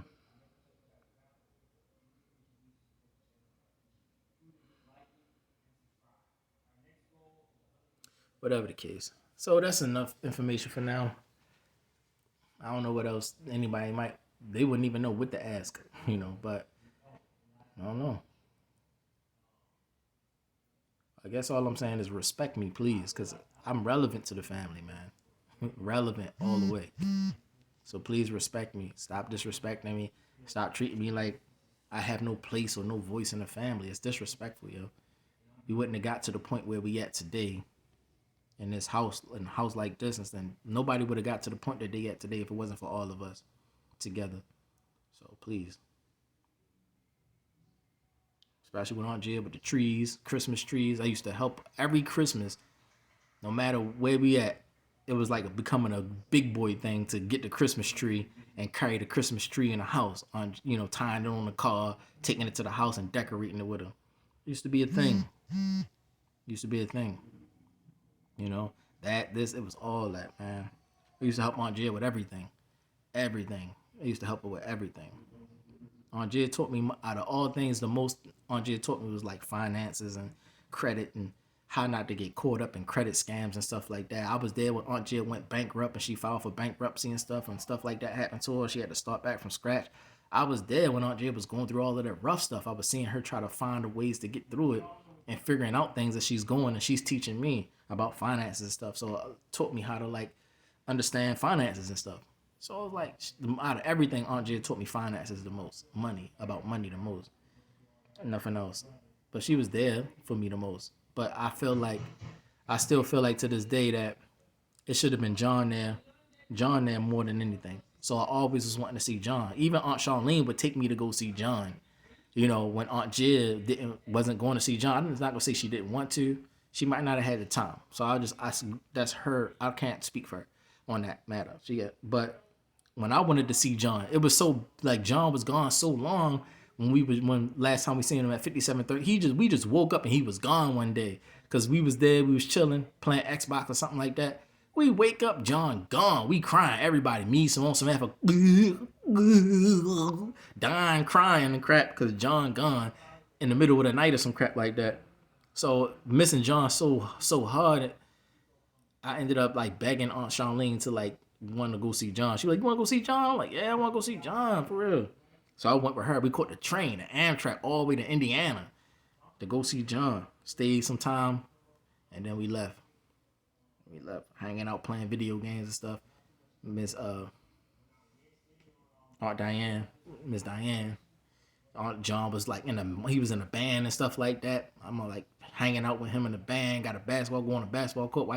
I got left behind and stuff. I'm being extra spicy to his friends and stuff like, man, who that, man? Like, you know him? Like I'm the brand new person, but everybody I'm thinking he got a problem with, like, who that? Like, that's what I could be, whatever then. That's whatever. I don't care if he's staring in the cars, whatever. That's my homeboy. He just wanna make sure you good.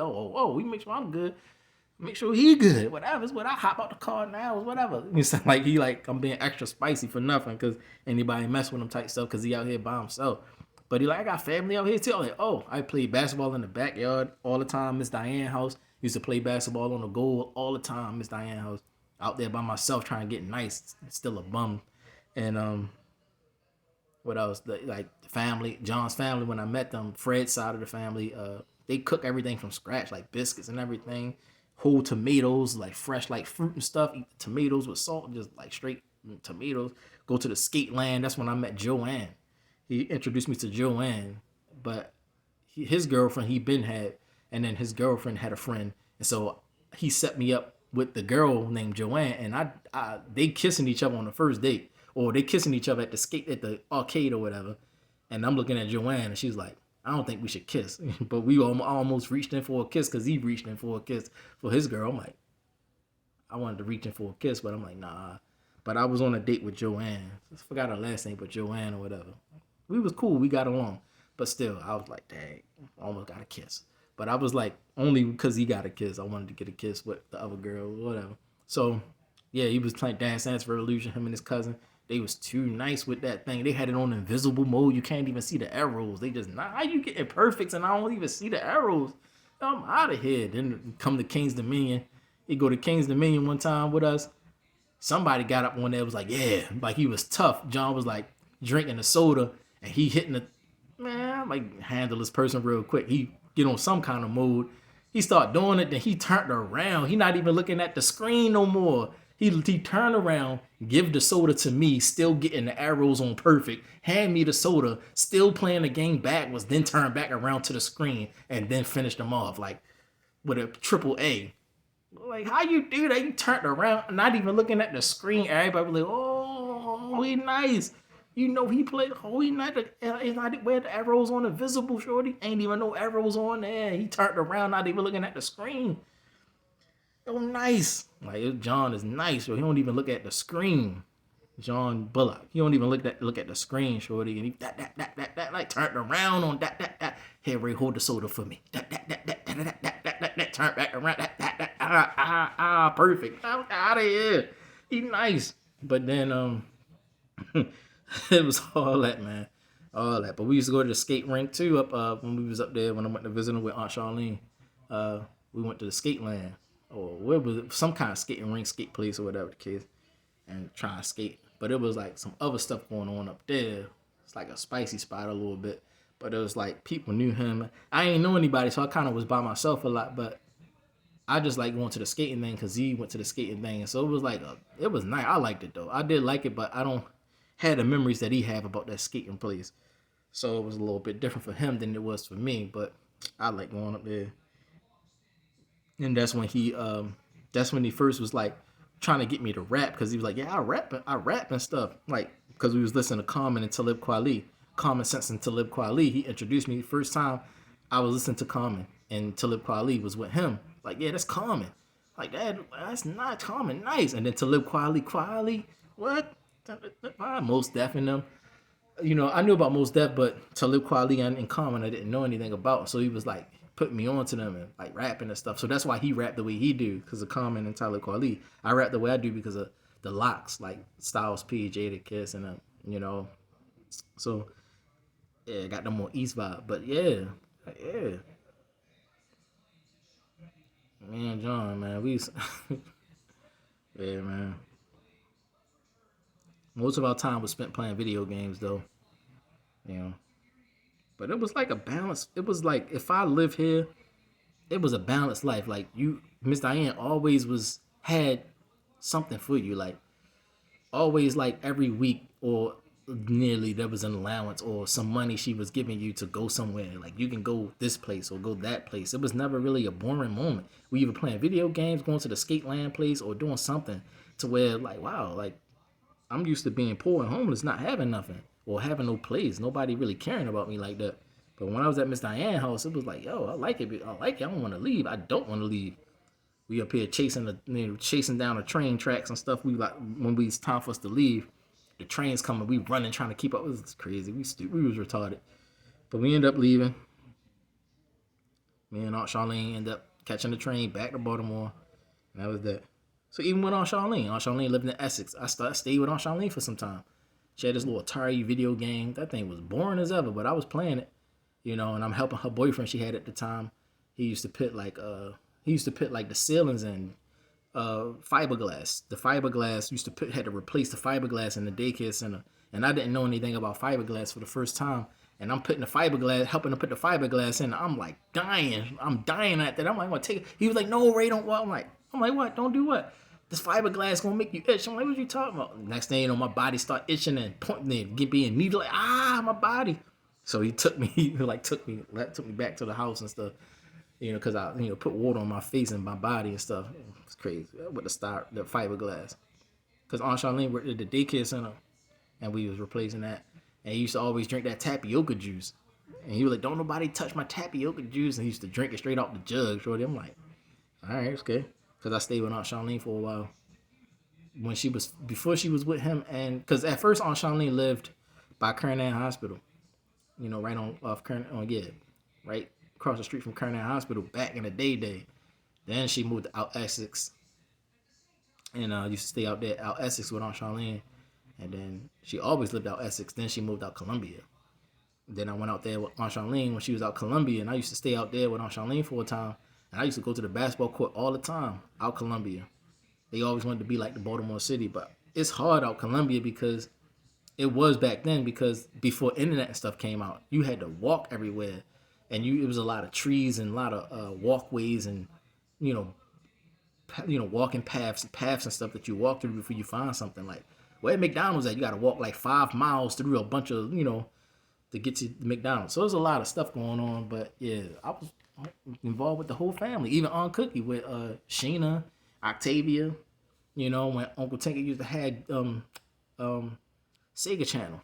Uncle Tinker had Sega Channel. My father and Uncle Tinker used to play Sega Channel all the time. And Flashback, Uncle Tinker he played Flashback all the time. I'm trying to see how that thing gonna end. Like every time he trying to figure out how we gonna get the belt so we can get down a hole and crap like that. Then playing Duke Nukem. Uncle Tinker played Duke Nukem the most, but I could never go into the basement with Uncle Tinker when he's playing Duke Nukem because it was a horror movie. It's a game based on being trapped in hell, and you got to fight demons to get out of hell. So he never let me play that game. Only him and my father played that game because they both in the military. They was both in the military, so they both was involved with that Duke Nukem type of act. That's what you do when you go in the military. Hell work, stupid. Hellbound work, stupid. So they both was involved in that. So they never let me go down there to play Duke Nukem. But yeah, they lived. I forgot where they lived at. Then they moved somewhere else near Emerson Avenue. They was there for some time, and I don't know what else after that. Octavia ended up. I don't know. Me and Octavia was cool and close because then I haven't seen Octavia after that. I forgot, man. It's just like I forgot the memory, but I was involved a lot. John Lawson, Uncle Tank's son. I haven't seen him ever like until I don't have memories with him like that except when he was working at Foot Locker. And like Andre always trying to get the discount. John Lawson. And oh no, and then he lived upstairs. That's right, he lived upstairs from Aunt Jill's house. And he's the first person that introduced me to Sonic. Sonic 1, that's right. First came out, and you're like, let's see if Ray like it. See how Ray likes Sonic. And if you just all that type of stuff. So then like, oh John Lawson. And yeah, so he worked at Security Square Mall, the Foot Locker, trying to get discounts and stuff like that. Like, can't get a discount. Like, that Aunt Jill always trying to get a discount. But it was like that, man. Family, man. Family. Yeah.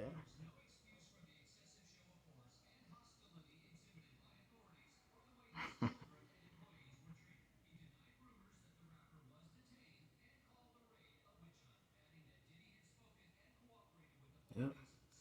So with that said, I'm going to let it go, y'all. You know.